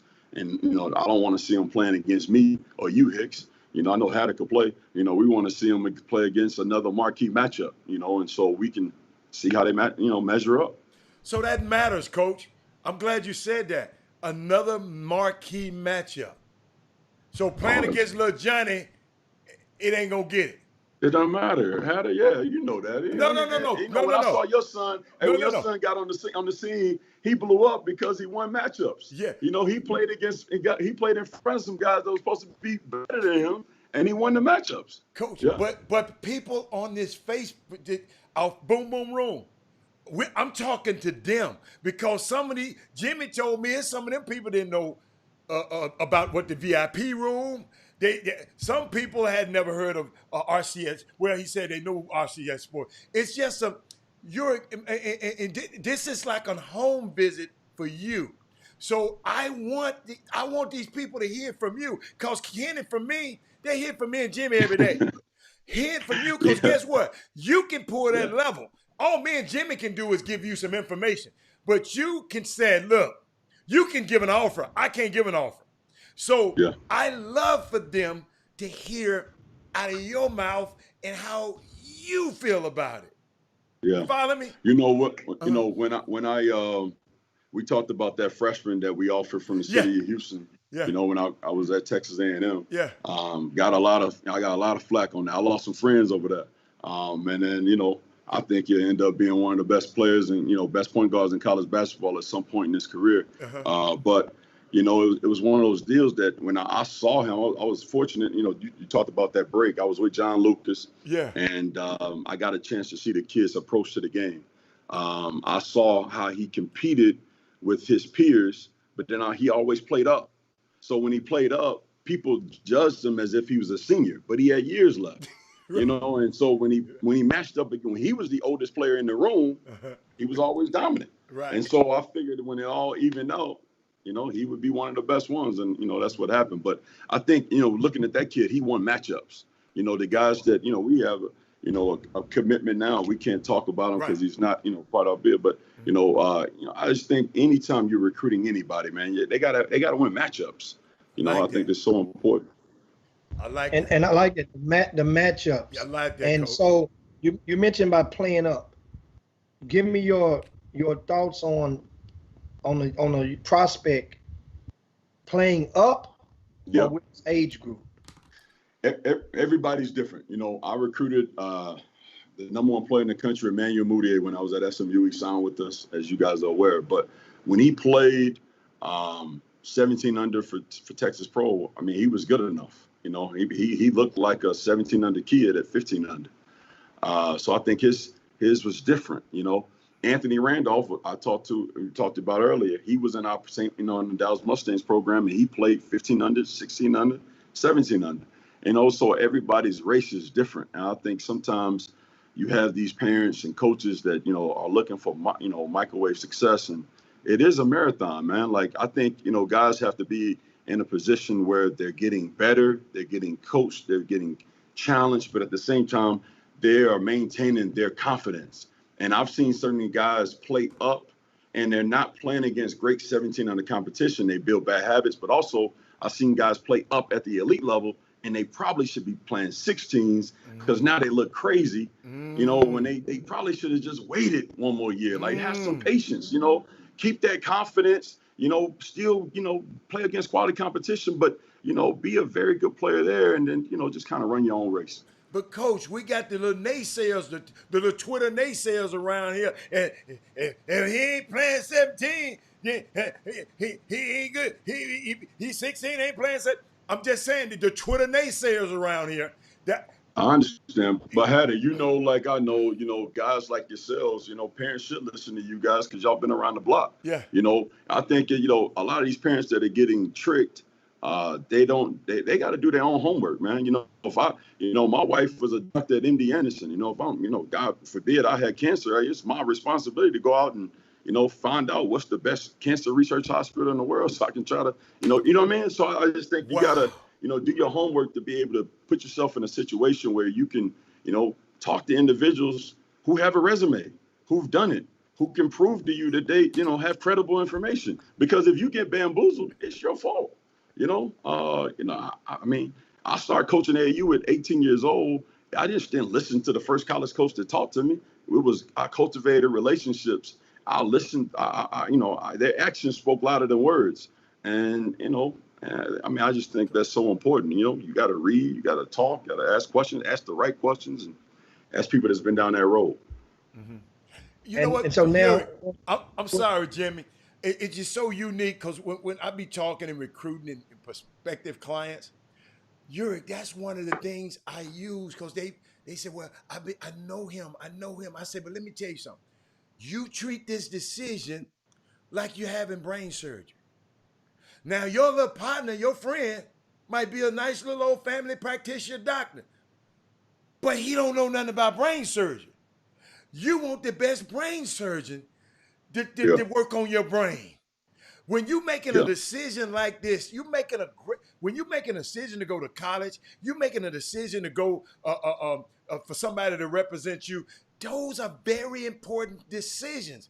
The people you surround yourself, the family that you surround yourself with. And I just think these people having a cavalier attitude about it and just listen to anybody. Yuri?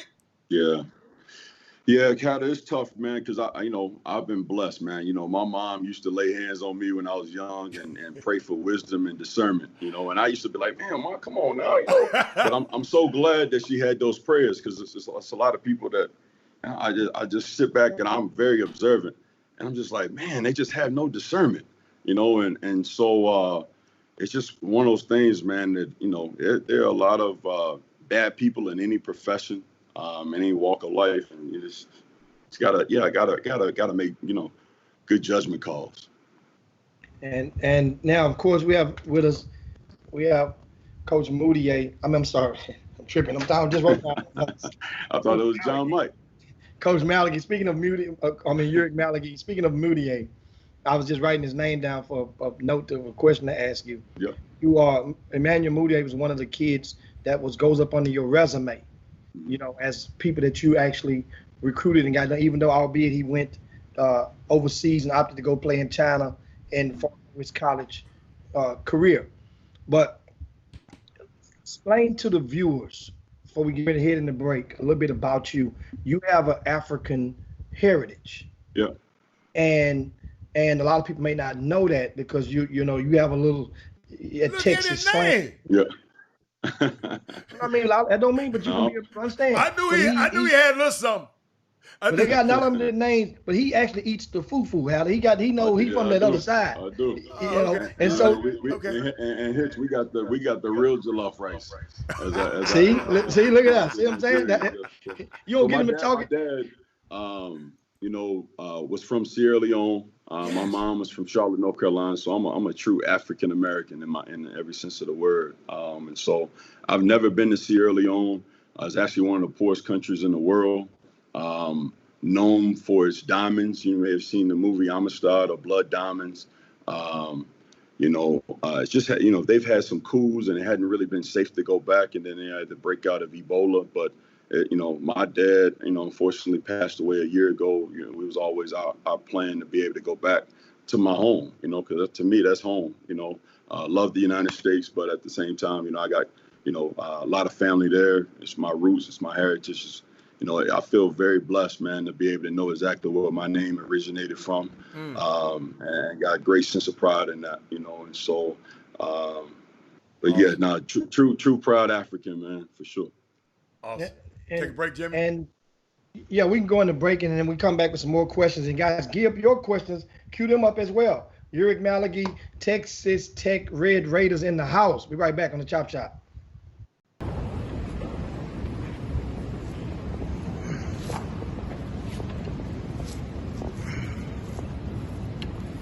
Unbelievable.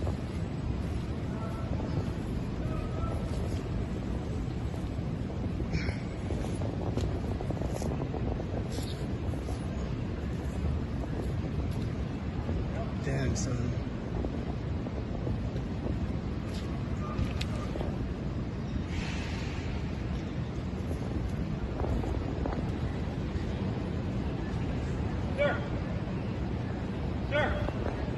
Step up, sir. Sir, gotta stop. Go, step up. Sir. Sir, whoa.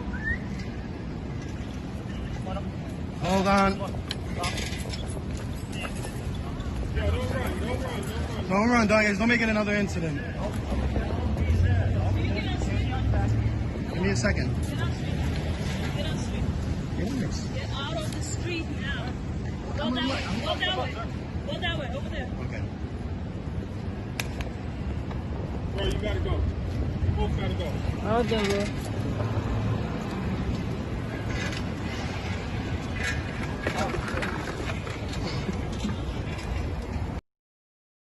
But being friendly and being a friend, I think, are two different things.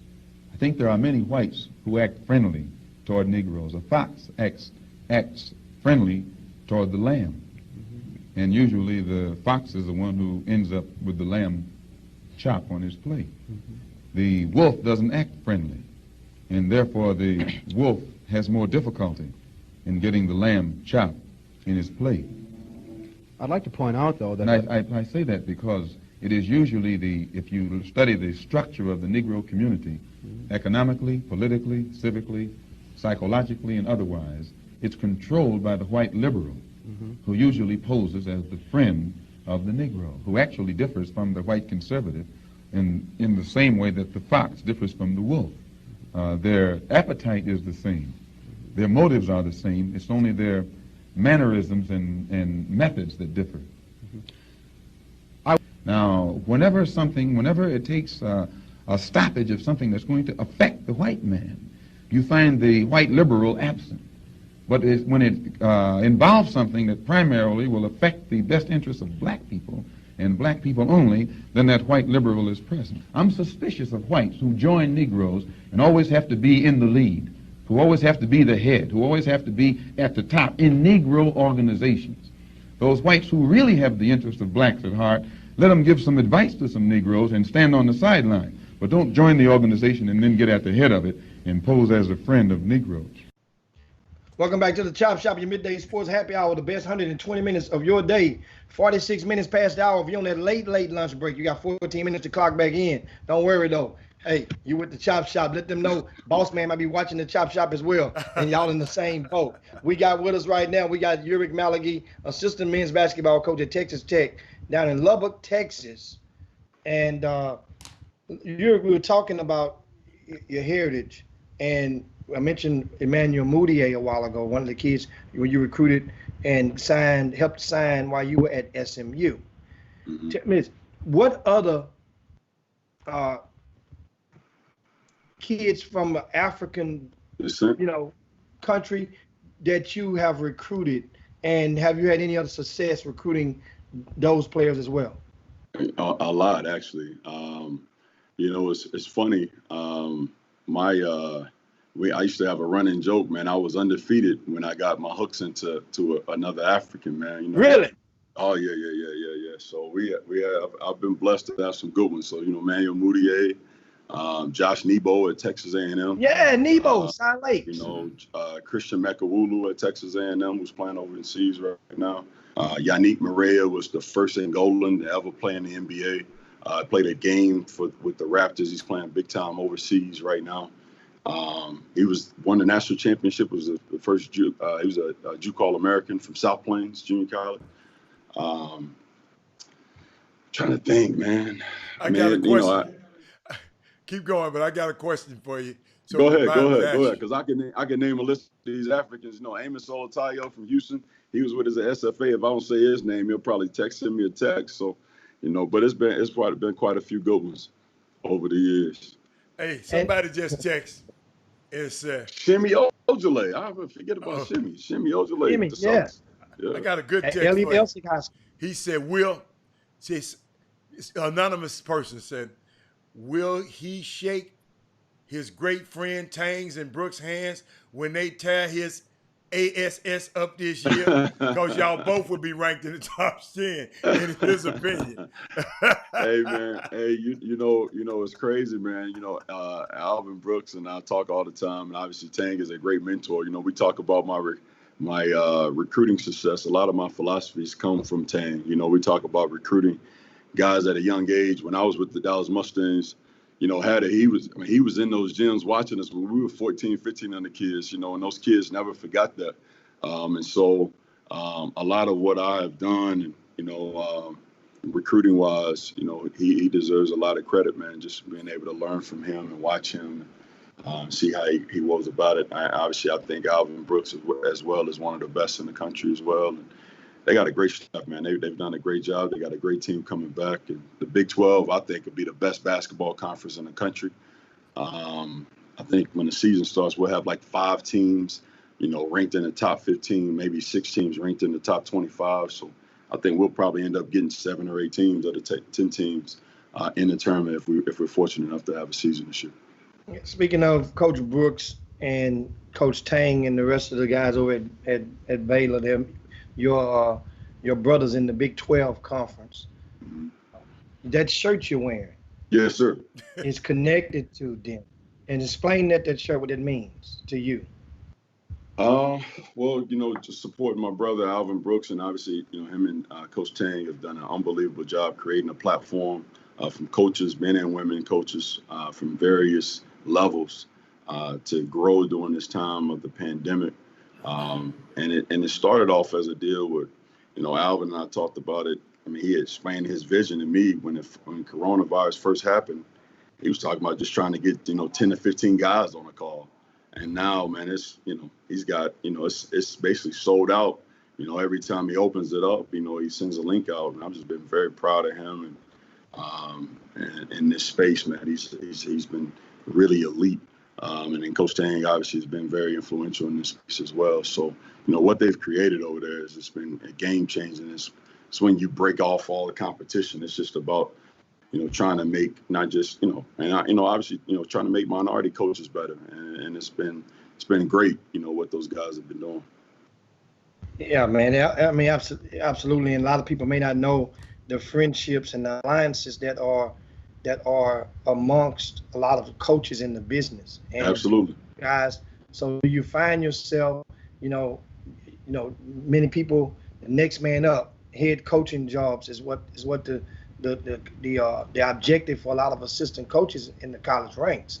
So what are your thoughts on the Uric Malagi head coach, and have you had an interview for a head coaching job yet? Well, before I get into that, I just want to say go to alvinbrooks.com and order your Be Ready gear. Proceeds go to autism, which, both of his sons have been affected by autism, and, praying for the Brooks family every day. So definitely support my brother in that. To your question, I haven't been on a head coaching interview. Never even been involved in a head coaching search. I do believe that opportunity is around the corner. I think that we have a team, if we're blessed to have a chance to play this year, that will compete, not just for the Big 12 championship, but for a national championship. I really believe we'll be in the fight. I'm fortunate to work with what I think is, arguably the best coach in college basketball. I think we got one of the best staffs, if not the best staff in college basketball, top to bottom. I haven't grown, Hicks, to be honest. You've known me since I was 18.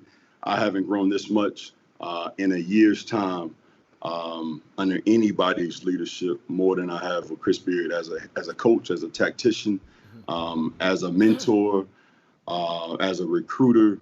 I mean, it's just I'm very humbled, man, to be involved in so many different aspects of the program and be with a head coach that pushes and challenges me every day. So, yeah, that is the goal, is to be a head coach.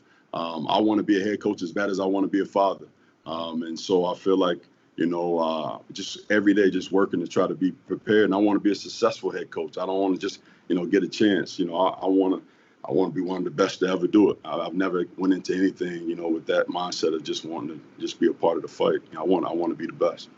Hey, I got a couple of questions for you. One on instant message. Somebody instant messaged me.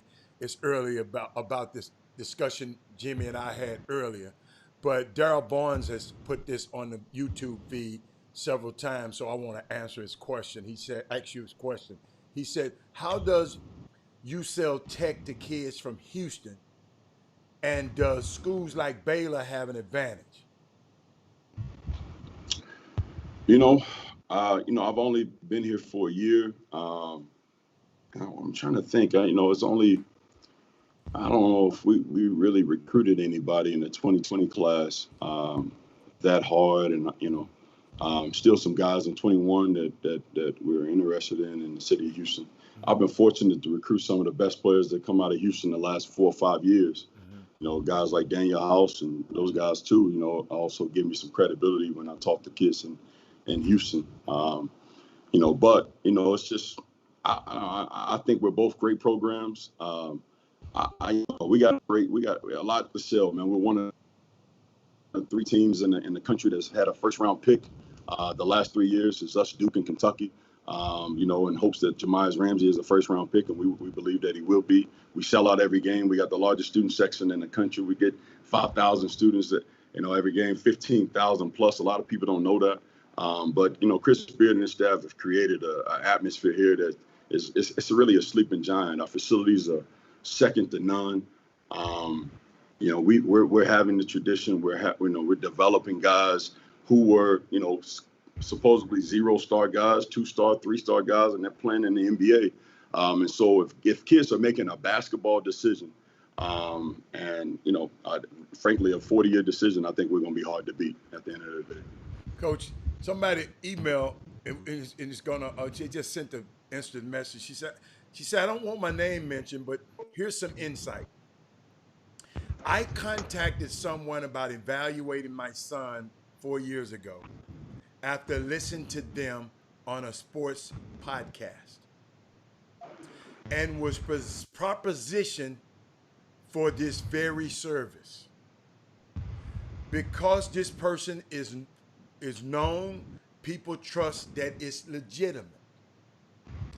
This was why my son was in the 8th grade before going into high school. They also said that their service could get your kid on a certain AAU teams without trying out. We have to defend our culture, man.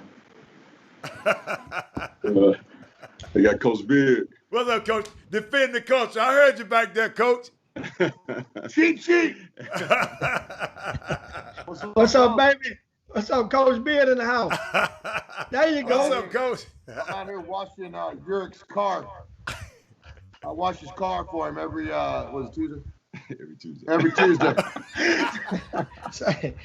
Say, I knew Coach was coming in there because last month we had Jerence Howard from Kansas on, and Bill Self just photobombed the whole show and came in and took over. I know you weren't gonna let Bill Self outdo you. Right, no Coach. way in the world. Well, Bill Self, he wasn't washing Jerence's car. I'm washing Yurik's car. So I gotta go. Yeah. Hey, man, that's great, man. Hey, let me tell you something. Let me tell you something so unique about Coach Beard. I got a couple of guys that just swears by Coach Beard. I mean, a couple of guys, let me tell you something. It's unbelievable to me. And these the sort of guys that just don't just attach on to people. Coach Beard, and I mean, I've even traveled to go see Texas Tech play before. And I was hit with this person, and Coach Beard treated this guy just like he was one of the guys on the staff. So, hey, man, I'm just excited about having y'all on the show and having you on the show. And I'm glad he came in. And I got a tough question for y'all. You know, because we've been throwing your lobs a little bit. Yeah. And bring your give me a hard one. Yeah, we've been throwing your lobs. Robert Hatter visited your campus a couple of years ago. Let me see, might be 20. You had a top player. You had a top player on your campus. So of course you wasn't there yet, but I had to go visit him. You know, do a presentation for him and his family. Right. I got to the airport. Right, it's the first time I ever been to Lubbock. I got to the airport. I go to the budget rental car right there, budget. And I go get me and my partner. We was there, and the guy, older guy, and older white lady was at the time, and I just heard him say while we was in there, "That's them boys' car right there." Yeah. I mean, listen, when I got off the plane to go get my rental car, so you know how I was thinking I'm going to give you a chance, the whole way there. So you got now when I got to the hotel, right there on campus, love it. The young lady who one of the ladies who worked there, oh, she was great. I mean, I had the little restaurant right next door to it. They were great. But that's the experience that I got when I got off that plane. So when I send my son there, you got to help me out, because I got a little culture shock there as a parent. If I would ever have another son. So, well, Hatter, you got more wisdom than I do. And, you know, you've been in this great state of Texas for a while. So, you know, we all know we live in a red state. Right. I've been fortunate to work all around the state, from Dallas to Houston and Nacogdoches to College Station, now in Lubbock. And, you know, those experiences, that your experience that you talked to, I'm sure it happened. Yes. Yes. And those experiences, I've had similar experiences all over the state, whether it's recruiting or whatever the case is. That can happen anywhere. I don't think that, you know, you can let that one individual, where we have ignorant individuals all over the state and over this country. I mean, and you know what? We got some individuals that are in leadership positions right now that are a reflection of the United States of America. So I think at the end of the day, you know, I think it's the people that you trust your son with, that, you know, as a coaching staff, in my opinion. I think you pray about that, you know, and you have discernment, like we spoke of earlier. You know, and what you're talking about is real. It's funny we talk about this now, because we're having open dialogues with our guys multiple times a week. We're wanting to get their experiences that, you know, that they have in Lubbock, back home. We're actually bringing the chief of police, who happens to be the first black chief of police in the city of Lubbock, over to talk to our guys on Thursday, actually, to talk about these, you know, issues with police brutality. So, but I know I respect the question, you know, and it's valid. And when I go back and think about it, that's just what he was used to saying. I mean, but that same individual lives in Houston. Yes. You know, right there down the street from you. Yes. Yeah, you just hadn't ran into him. Guess what? But it happened to me at that time in Lubbock. No doubt. Hold up. No doubt. At the rental car place. You know, me, I just have never seen nobody that old at the rental car place. I mean, this was an older guy now. I mean, old. And I mean, Yeah. as a one, so it was just a unique situation, and it's going to be forever etched in my mind. And I was just on guard from the rest of that trip. I would say, man, I don't think you can let one bad apple spoil the bunch. It's the guys, that talks about AAU coaches, and then he has one bad experience, a college coach that has a bad experience with one AAU coach, and all of a sudden all AAU coaches are bad people, and so, I think that, we got a lot of great people here, and love it, that are white individuals, that embrace our kids, embrace our culture, and support us, and have been tremendous for not just myself, but our families and everybody. So, Coach, I had to ask that one, Coach. I respect. I had to ask that because I wanted you to bring that out to me. Because, like I said, when I got to the hotel, I was great. I was good.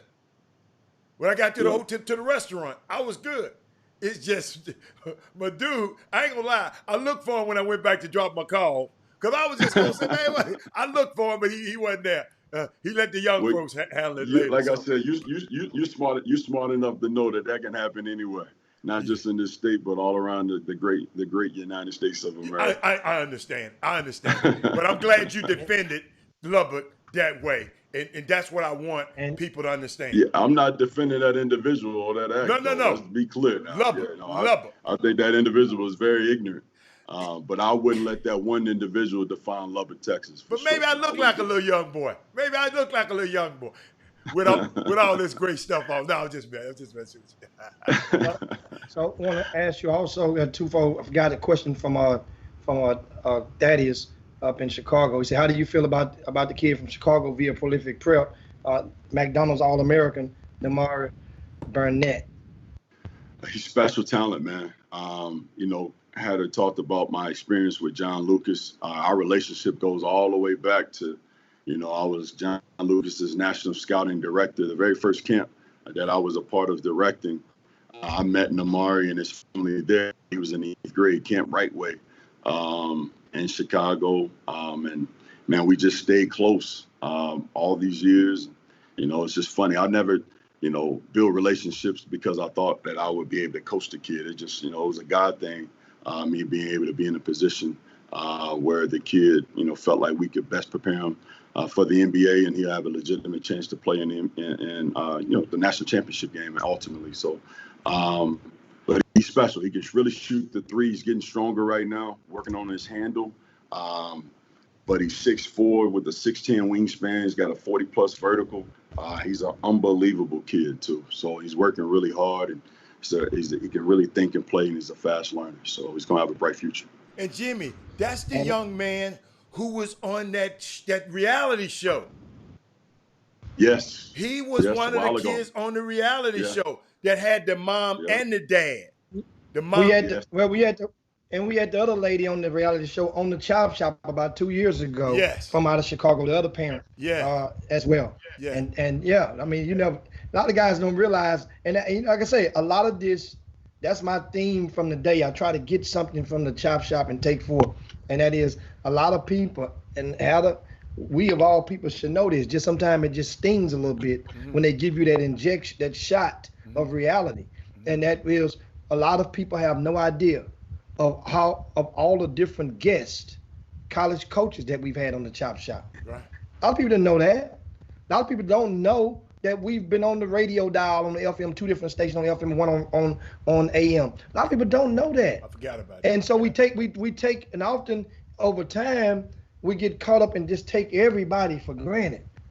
Everybody's not going to go and do and just do their homework, as Uric just said. Do your homework. Everybody's not going to do that whenever we expect them to.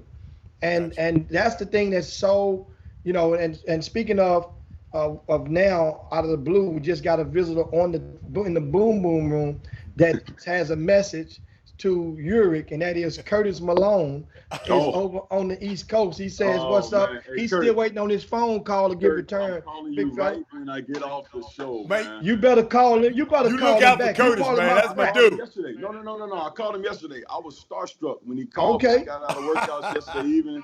I told my wife, she was like, Curtis' mom said DC assault. Anthony Randolph, that was one of the most epic. Because they beat the Mustangs, don't mean you hold. They did. He had Michael Beasley. It was an epic matchup. Michael Beasley versus Anthony Randolph and Bob Givens. Man, it was one of the best times. But Kirk, I promise you, I'm calling you again. I called you yesterday. You big time me. I'm gonna call you right back after the show. I promise. Wow. Indeed, it is a small world, as you guys see on the Chop Shop. A small world indeed. Absolutely. And now we have they was talking about Peavy. Can we talk about Peavy? Peavy signed, right? Yes. Yes. Oh, somebody said Peavy is a bad boy. If it's a kid from Dallas, that man right there, listen, let me tell y'all something, ladies and gentlemen. If it's a kid from Dallas, and that guy right there, that coach right there wants him, let me tell you something. Done deal record.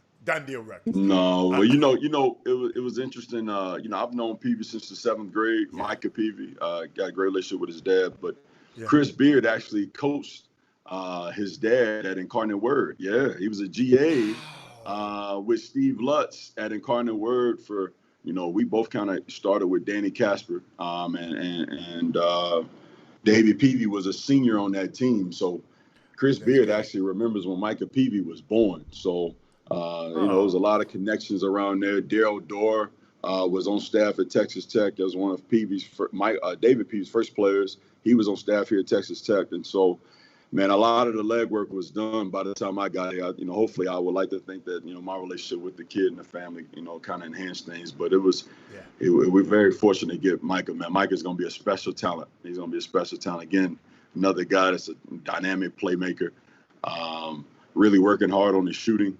He's got legit size. He's 6'7" and very versatile. So it's going to be, another guy's going to have a tremendous career. Yeah, Coach, have you – now let's turn the vibe a little bit and the conversation and drop some nuggets out there. Have you – well, not have you. Let's go like this. What are your thoughts on college coaches who extend what appears to be a non-committable offer? Hicks, I don't get it. I understand, some of these programs have relationships with guys.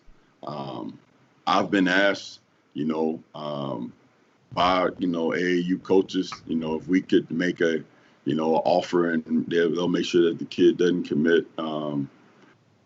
I will be, if I'm being honest. It's truth-telling culture. I have been on one staff where the head coach, he did, welcome that, as long as the kid didn't commit. And so I'm kind of against it, to be honest with you. In my opinion, we don't do that here at Texas Tech.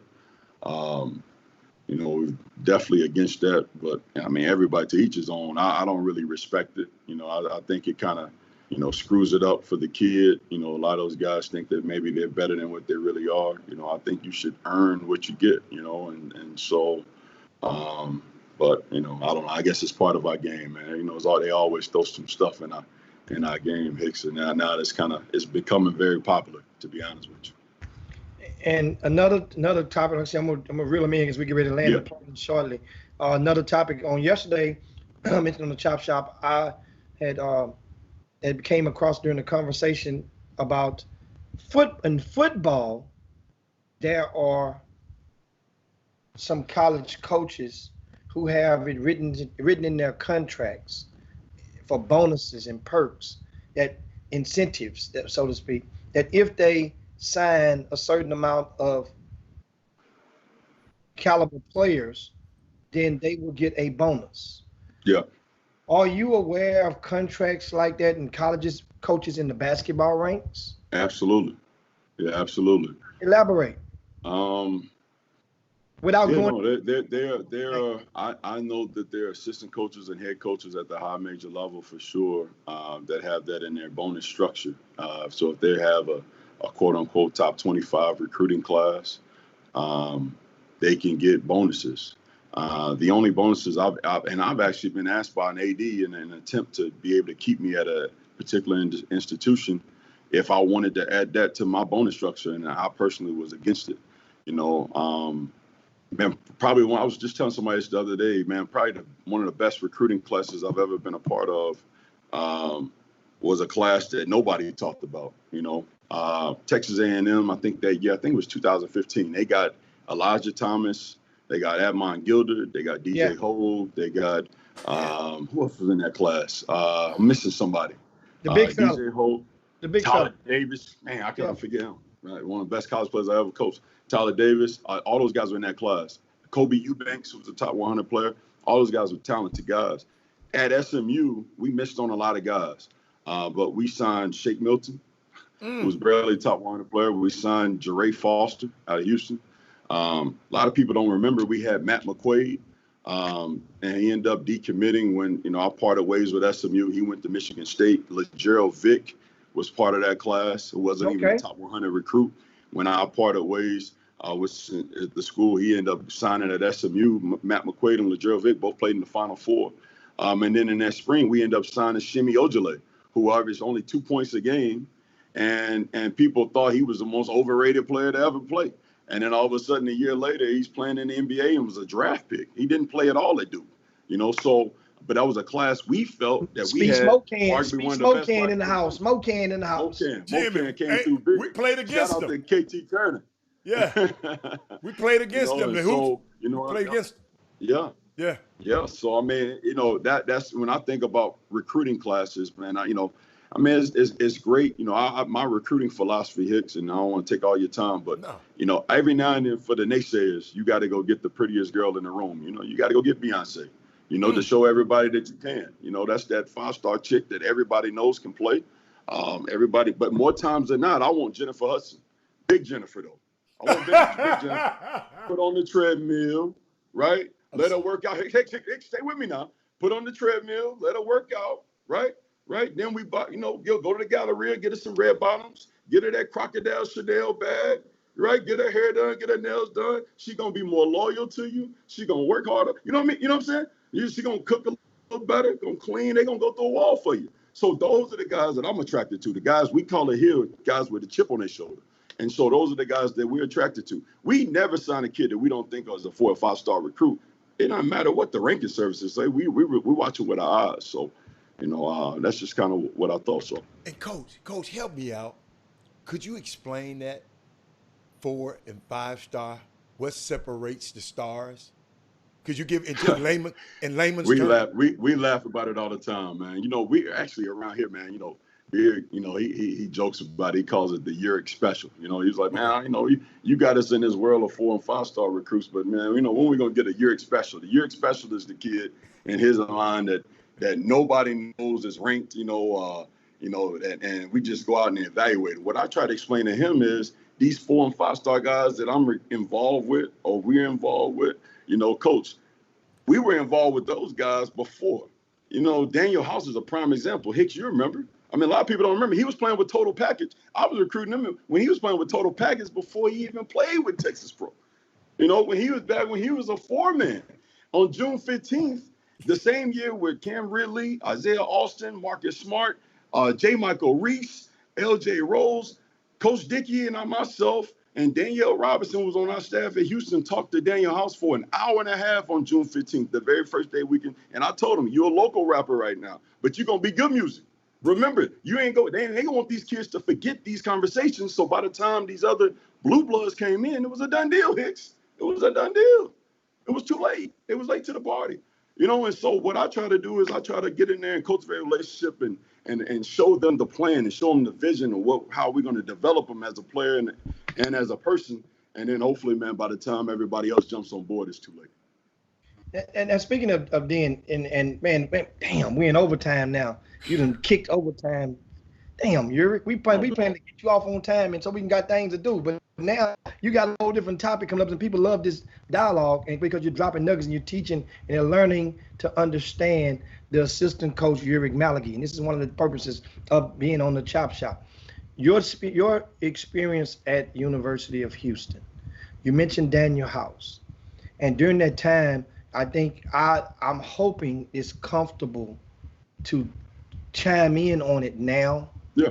But did you learn anything from the experience of seeing, because that program, after 1 year later, you saw 4 starters transfer out. Yeah. And all 4 starters who left made all conference to the schools that they went to.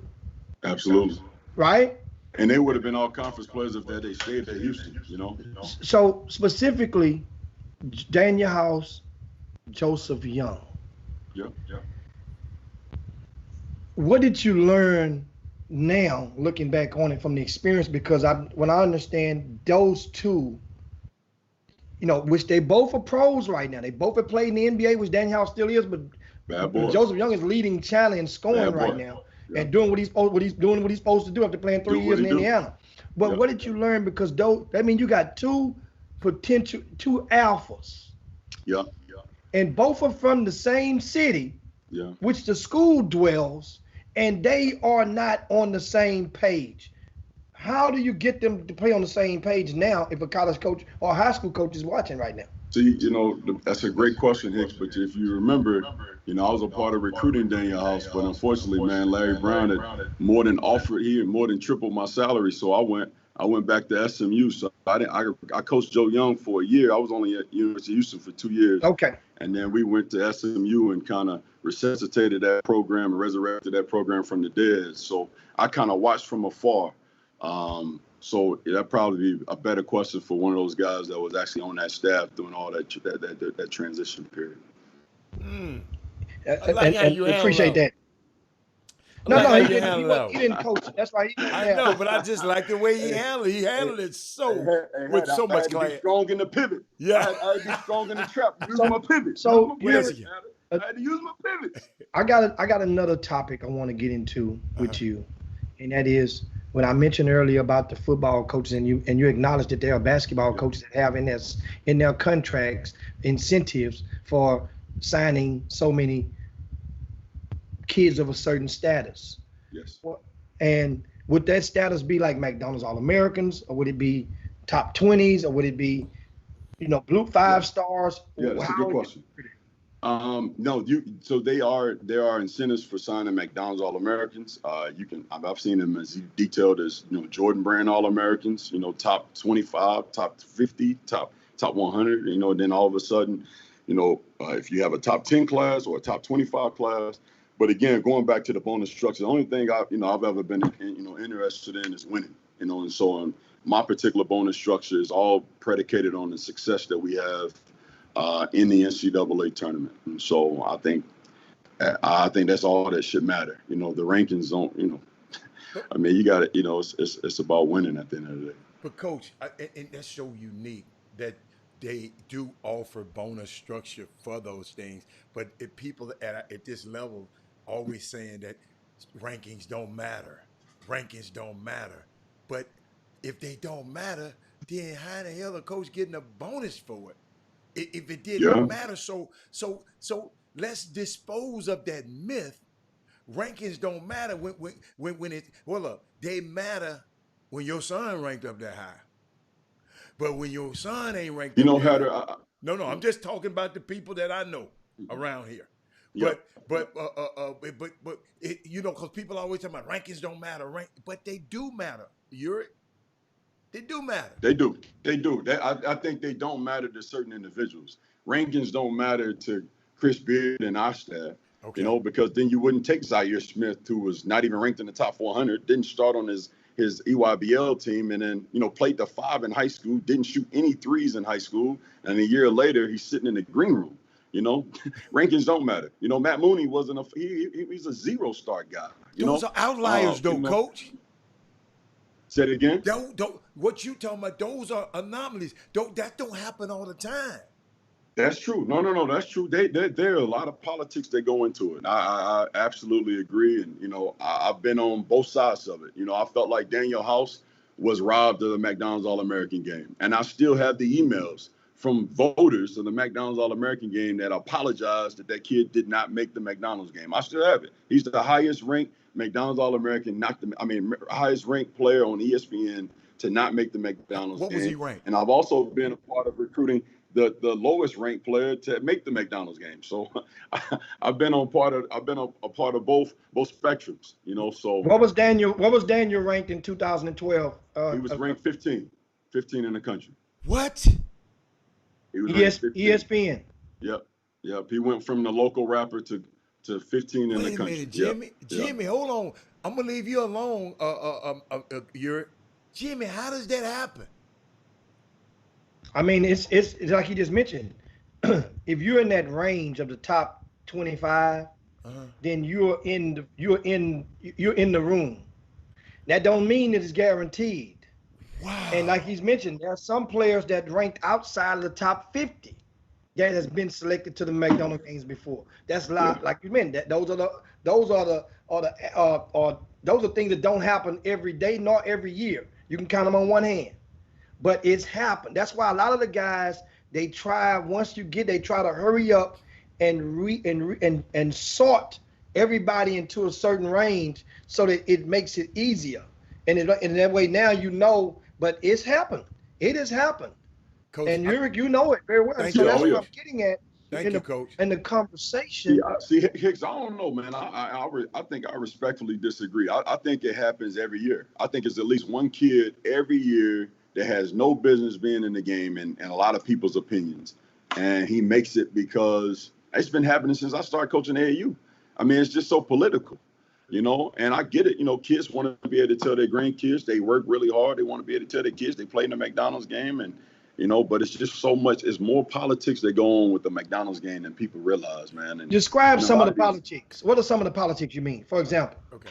Well, I mean, it's just, you know, you have some voters with the McDonald's All-American game in particular, even though it's a great game, very historic, but you have some individuals that have votes that frankly hadn't been in the gyms like you all and evaluate these guys. So, you know, they're going to call their buddies and they're going to try to figure out, you know, who are the best players. And then they're going to go off the rankings. So back to your point, you know, in a lot of these instances, rankings, they do matter to those individuals because they're going to go off that list. And if they have a better, you know, relationship with ESPN or 24/7 or Rivals, and, you know, they're going to go off their list and they're going to make that opinion. They have a relationship with a particular head coach who's established and that head coach calls in a favor or, you know, it's been all kind of rumors and, you know, I can't guarantee that that's happened, you know, but, you know, it's just a lot of speculation that happened. But Jimmy, you ain't coach. Help me with this one.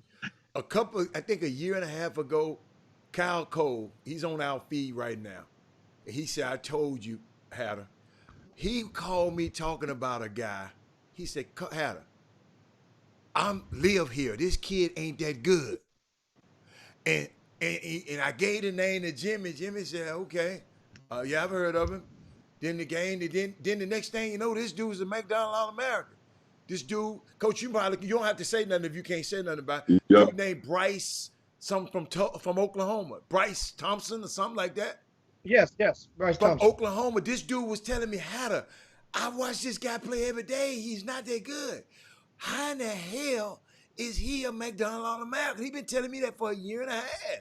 And then the next thing you know, Kansas offered him, and I don't know if he signed with him or not. So he be telling me this though, Yuri. God, I gotta respect. I don't know if it's against the rules or not. I've been knowing that, you know, his dad is a good friend of mine. Okay. I think he's a bad boy. Yeah, I think he's a bad boy. Okay. But I think what happens is, you know, I'm in my office now, all right, and I'm looking up on this NBA wall of mine, and you know, I've been blessed to coach 16 guys. Jemias Ramsey would make 17.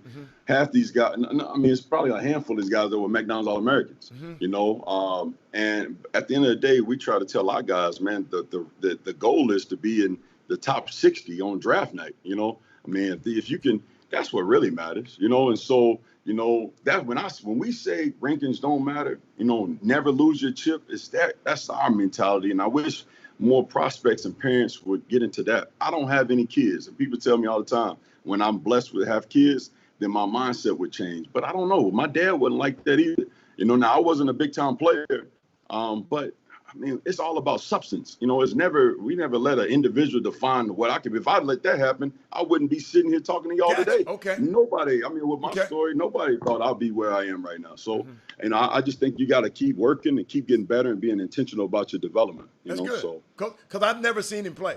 I've never seen the kid play. I just went. Yeah. That's good. I like that.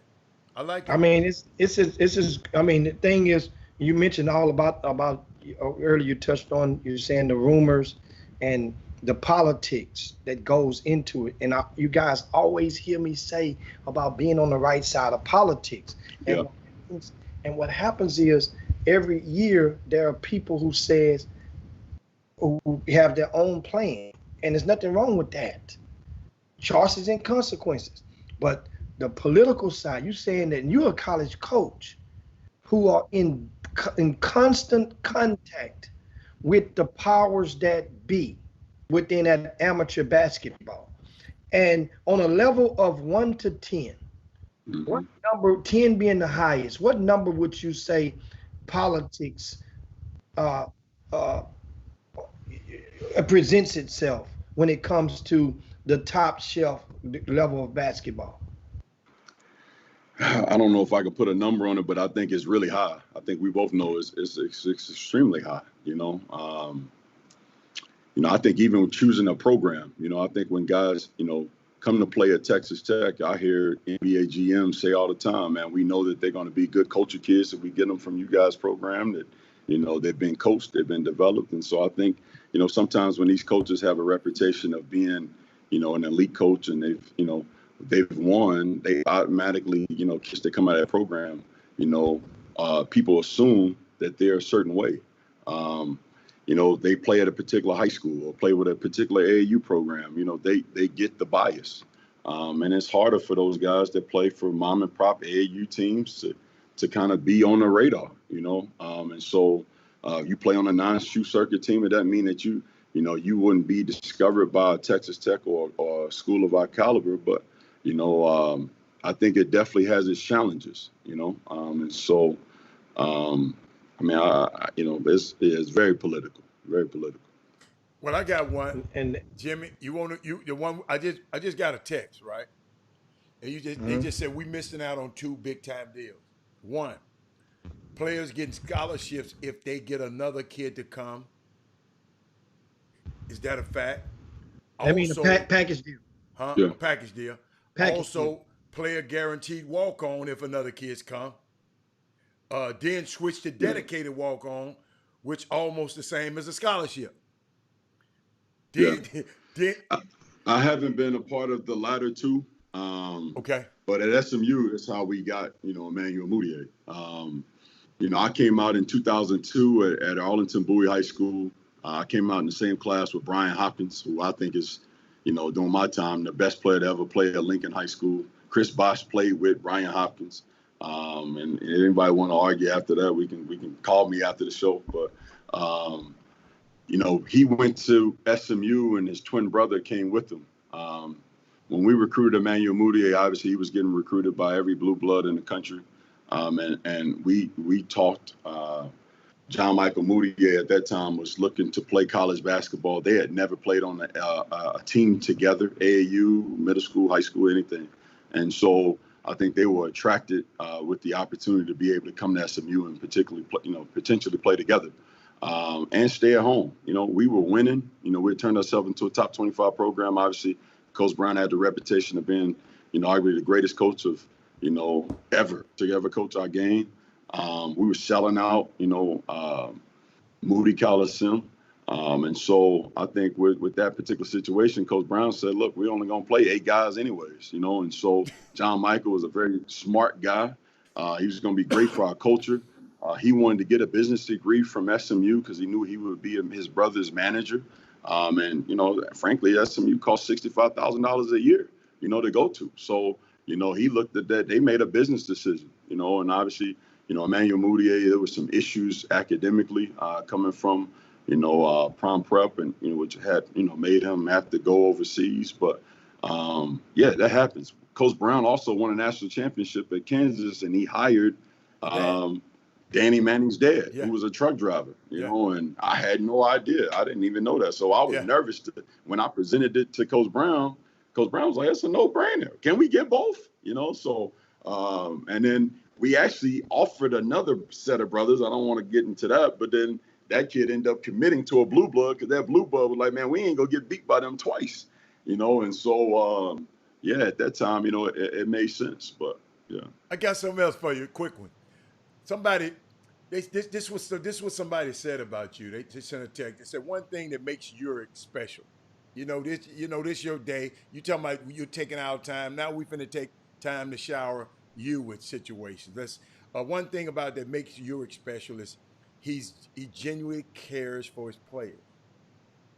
He was with Pee Wee, Darius Garden, a very short time. They still go out and eat and talk all the time. He tried to get Pee Wee to come into coaching with him and tried to hire him.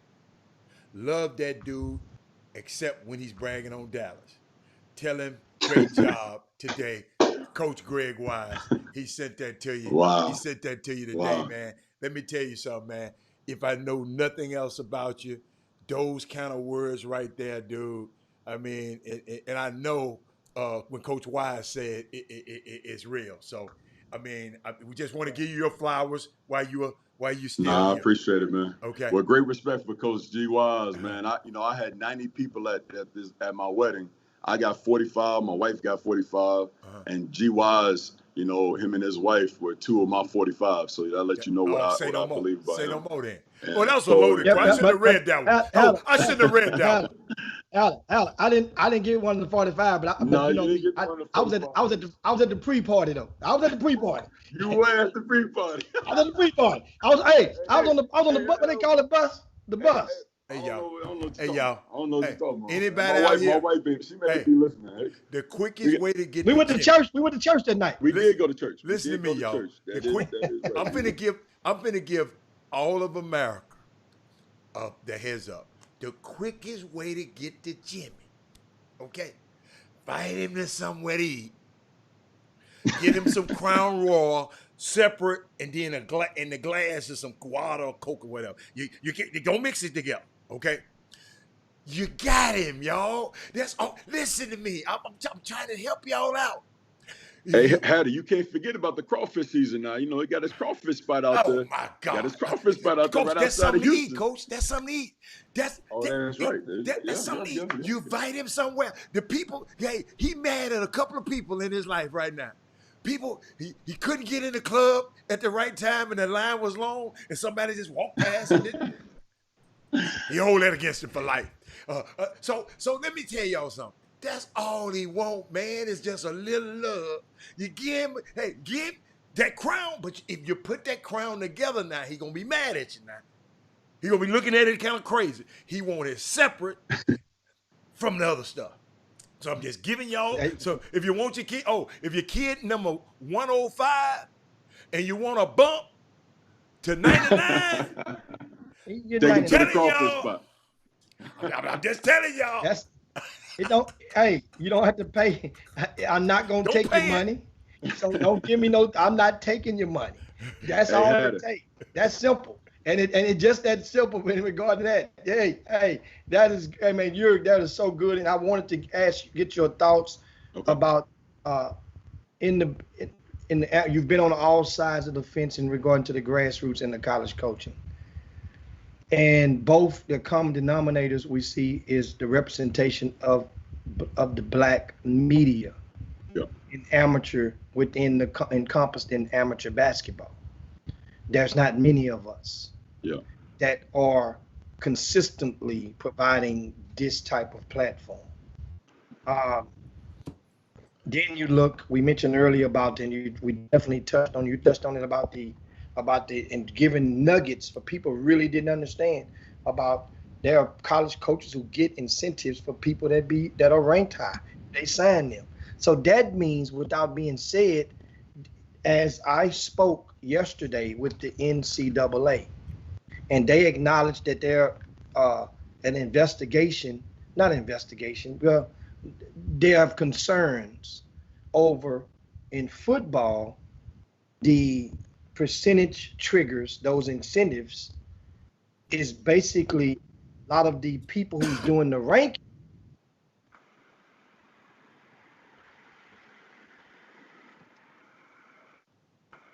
Jimmy, what happened?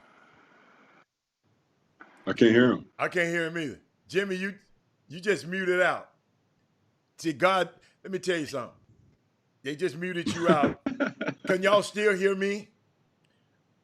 Yes. Jimmy, I'll just take over right now. No, and you're looking good over here, Jimmy. I don't know. You're looking good. Your vitals are good over here. Well, you take over and you can end the show. No, you're back now, Jimmy. You're back. I'm back now? Yeah, you're back now. I can hear you. Yeah. Well, it must have been just a hiccup in the internet. That's what that's that all was. right. No, the devil didn't want you to say that. Say it right now. Come on, say it. But the devil didn't want me to say it. He didn't want you to say it, so say it. I want you to say it right now. Okay. Well, I mean, and seriously, I mentioned that in the conversation with the NCAA yesterday. They acknowledged that there's concerns from the NCAA about football in the sport of football, about the coaches who have incentives in their contract for signing certain status of ranked players. Well, also the NCAA acknowledged to me that certain national rankings providers are rumored to be receiving kickbacks for ranking some of those players who are recruited by certain schools upward so that those coaches can meet their trigger clause. And in doing so, once again, kickbacks. So I mean, if my trigger as a college coach is $50,000, then you're kicking back this rankings service maybe $5,000 for doing so. So once again, my question to you was not related to that, but black representation in the media, basketball wise. Yes, sir. We just saw Evan Daniels just left 24/7 Sports, and he's gone with an agency. CAA, yes, sir. Right? Is that the same agency handler that just laid off about 200 people? Or no? I don't know. He went to what he did. He took the vacant spot of World Wide West. CAA? Yeah, That's CAA. It? Yeah. He replaced Brett This is Just. from the Business Journal, and it says Creative Artist Agency is the latest Hollywood agency to announce layoffs and furloughs during the coronavirus crisis. It says that it is laying off 90 agents and furloughing 275 assistants and other staff. But we'll talk about that tomorrow. We'll talk about that tomorrow. Yeah, I'll check up on it. How, for us black people in this, I mentioned Evan Daniels because he's the latest of a string of people in the amateur basketball that were related to covering either college sector or covering the high school sector. You had a Jeff Goodman. You had what's my guy that went from North Carolina to the San Antonio Spurs? Dave Teller. Dave Teller. You have Evan Daniels. You had an Andy Katz who was at first just designated to covering and then ended up getting it. So black men, what do we have to do in order to, in your opinion, in order to advance and be more notable? Because I noticed in pro basketball, I understand they have ESPN has the guy that just came off suspension. He has his plugs with the GMs and the owners, so he's untouchable as far as that. But when news breaks, it's going to be certain guys that's in minorities that's going to get that scoop, and that's how they got those jobs. Stephen A. Smith used to work at the Philadelphia newspaper. Yeah. He started breaking scoop when Allen Iverson was in there, and guess what? They was like, we can't let him keep breaking our scooping our reporters at the newspaper, at the networks. Let's hire this dude. We noticed Reggie Rankin was the last guy we had at ESPN. Of course, John Stovall worked at part-time only helping with certain things in that. There's nobody else of color. We have guys like a Dane Irvin who's out there that can very well be beneficial, because I'm looking on the crystal ball. He's winning the crystal ball 2 of the last 3 years for predictions, but not offered the jobs. Yeah. Well, I think, obviously, too, Myron Metcalf, is one of those guys that has that opportunity at ESPN, that's, a young black writer that's very, very talented. But I just think that, it's what the entire country is struggling with right now, just systematic racism, and as a whole. I just think that we've had to have those opportunities with these major platforms, these companies that, these national services, so to speak. They have to welcome minorities, people of color, to be able to be in positions. I think a lot of us, a lot of the black media that you refer to, man, are at the local level. I know, Hicks, just talking about you, for instance, I mean, you're good enough to work for ESPN in any capacity, and so just opportunities have to be given to us, I mean, we've got, even in basketball, I mean, on, Power 5 coaches, we only have 8, black head coaches and Power 5 coaching. I mean, here at Texas Tech, we don't have one, African-American coach in any sport. And we're not the only, predominantly white institution that suffers from that. So I just think it's just the systematic racism in every walk of life. It's nothing that's been new. I think, too, though, black folks have got to do a better job of supporting each other. A lot of times, man, we kill each other for no reason.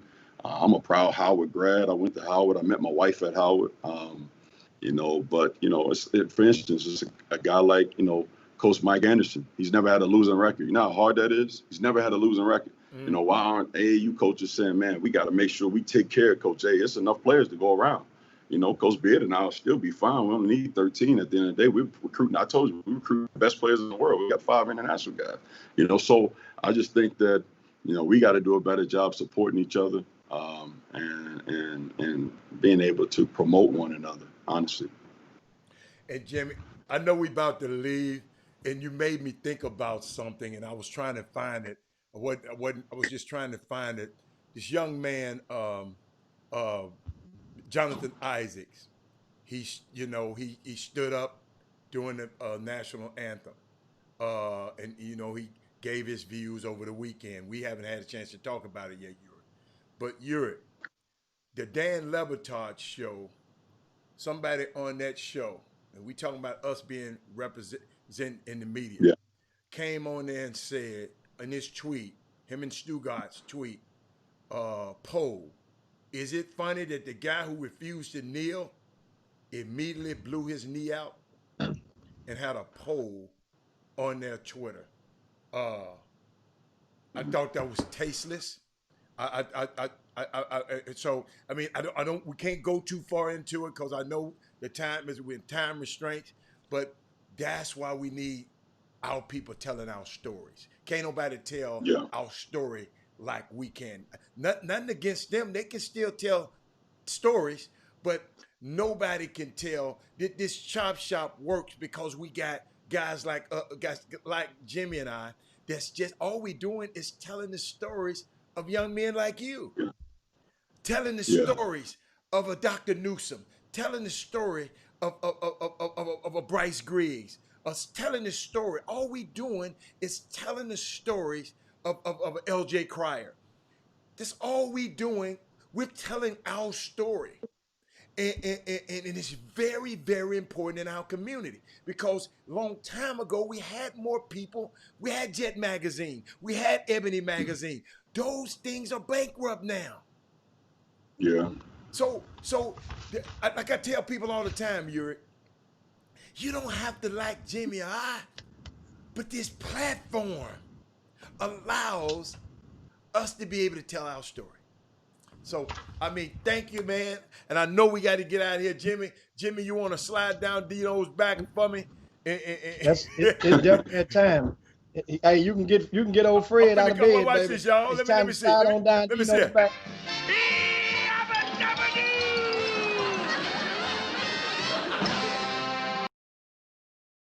this the longest, you just set a record since you remember in your history. Ever had a conversation on the media in your coaching days, the Chop Shop. You just did it today. I appreciate it, Hicks. Think about it. Hey, Hicks, it's not the first record I break, and it won't be the last. But I appreciate you guys coming on, having me on, I should say, and very honored, man. Y'all come down to Lubbock and see us, man. I got you, man. I ain't going to budget. Hey, I'm going to make sure that guy. No, I'll pick you up from the airport. I'll make sure that guy. No, I'm good, man. I'm good. Hey, because the people at the Apple store took care of me. People at the Apple store took care of me at that mall. I'm going to just tell you. They hooked me up. You get it now. Huh? I come to Lubbock, I'm only wearing dry fit shirts. I ain't wearing no cotton. Come see us. I don't know about that. We out of here, man. Let me get you. Let me see. All right, man, I forgot how to stop the show. Hold on. Jim Hicks. Rob Hatter. You are now tuned in to the Chop Shop. I'm Retro. Let's get it. We in the Chop Shop. We live in the Chop Shop. We talking sports talk. We live in the Chop Shop. We in the Chop Shop. I'm talking sports talk. So turn your dials up. It's live in the Chop Shop. We in the Chop Shop. We live in the Chop Shop. We talking sports talk. We live in the Chop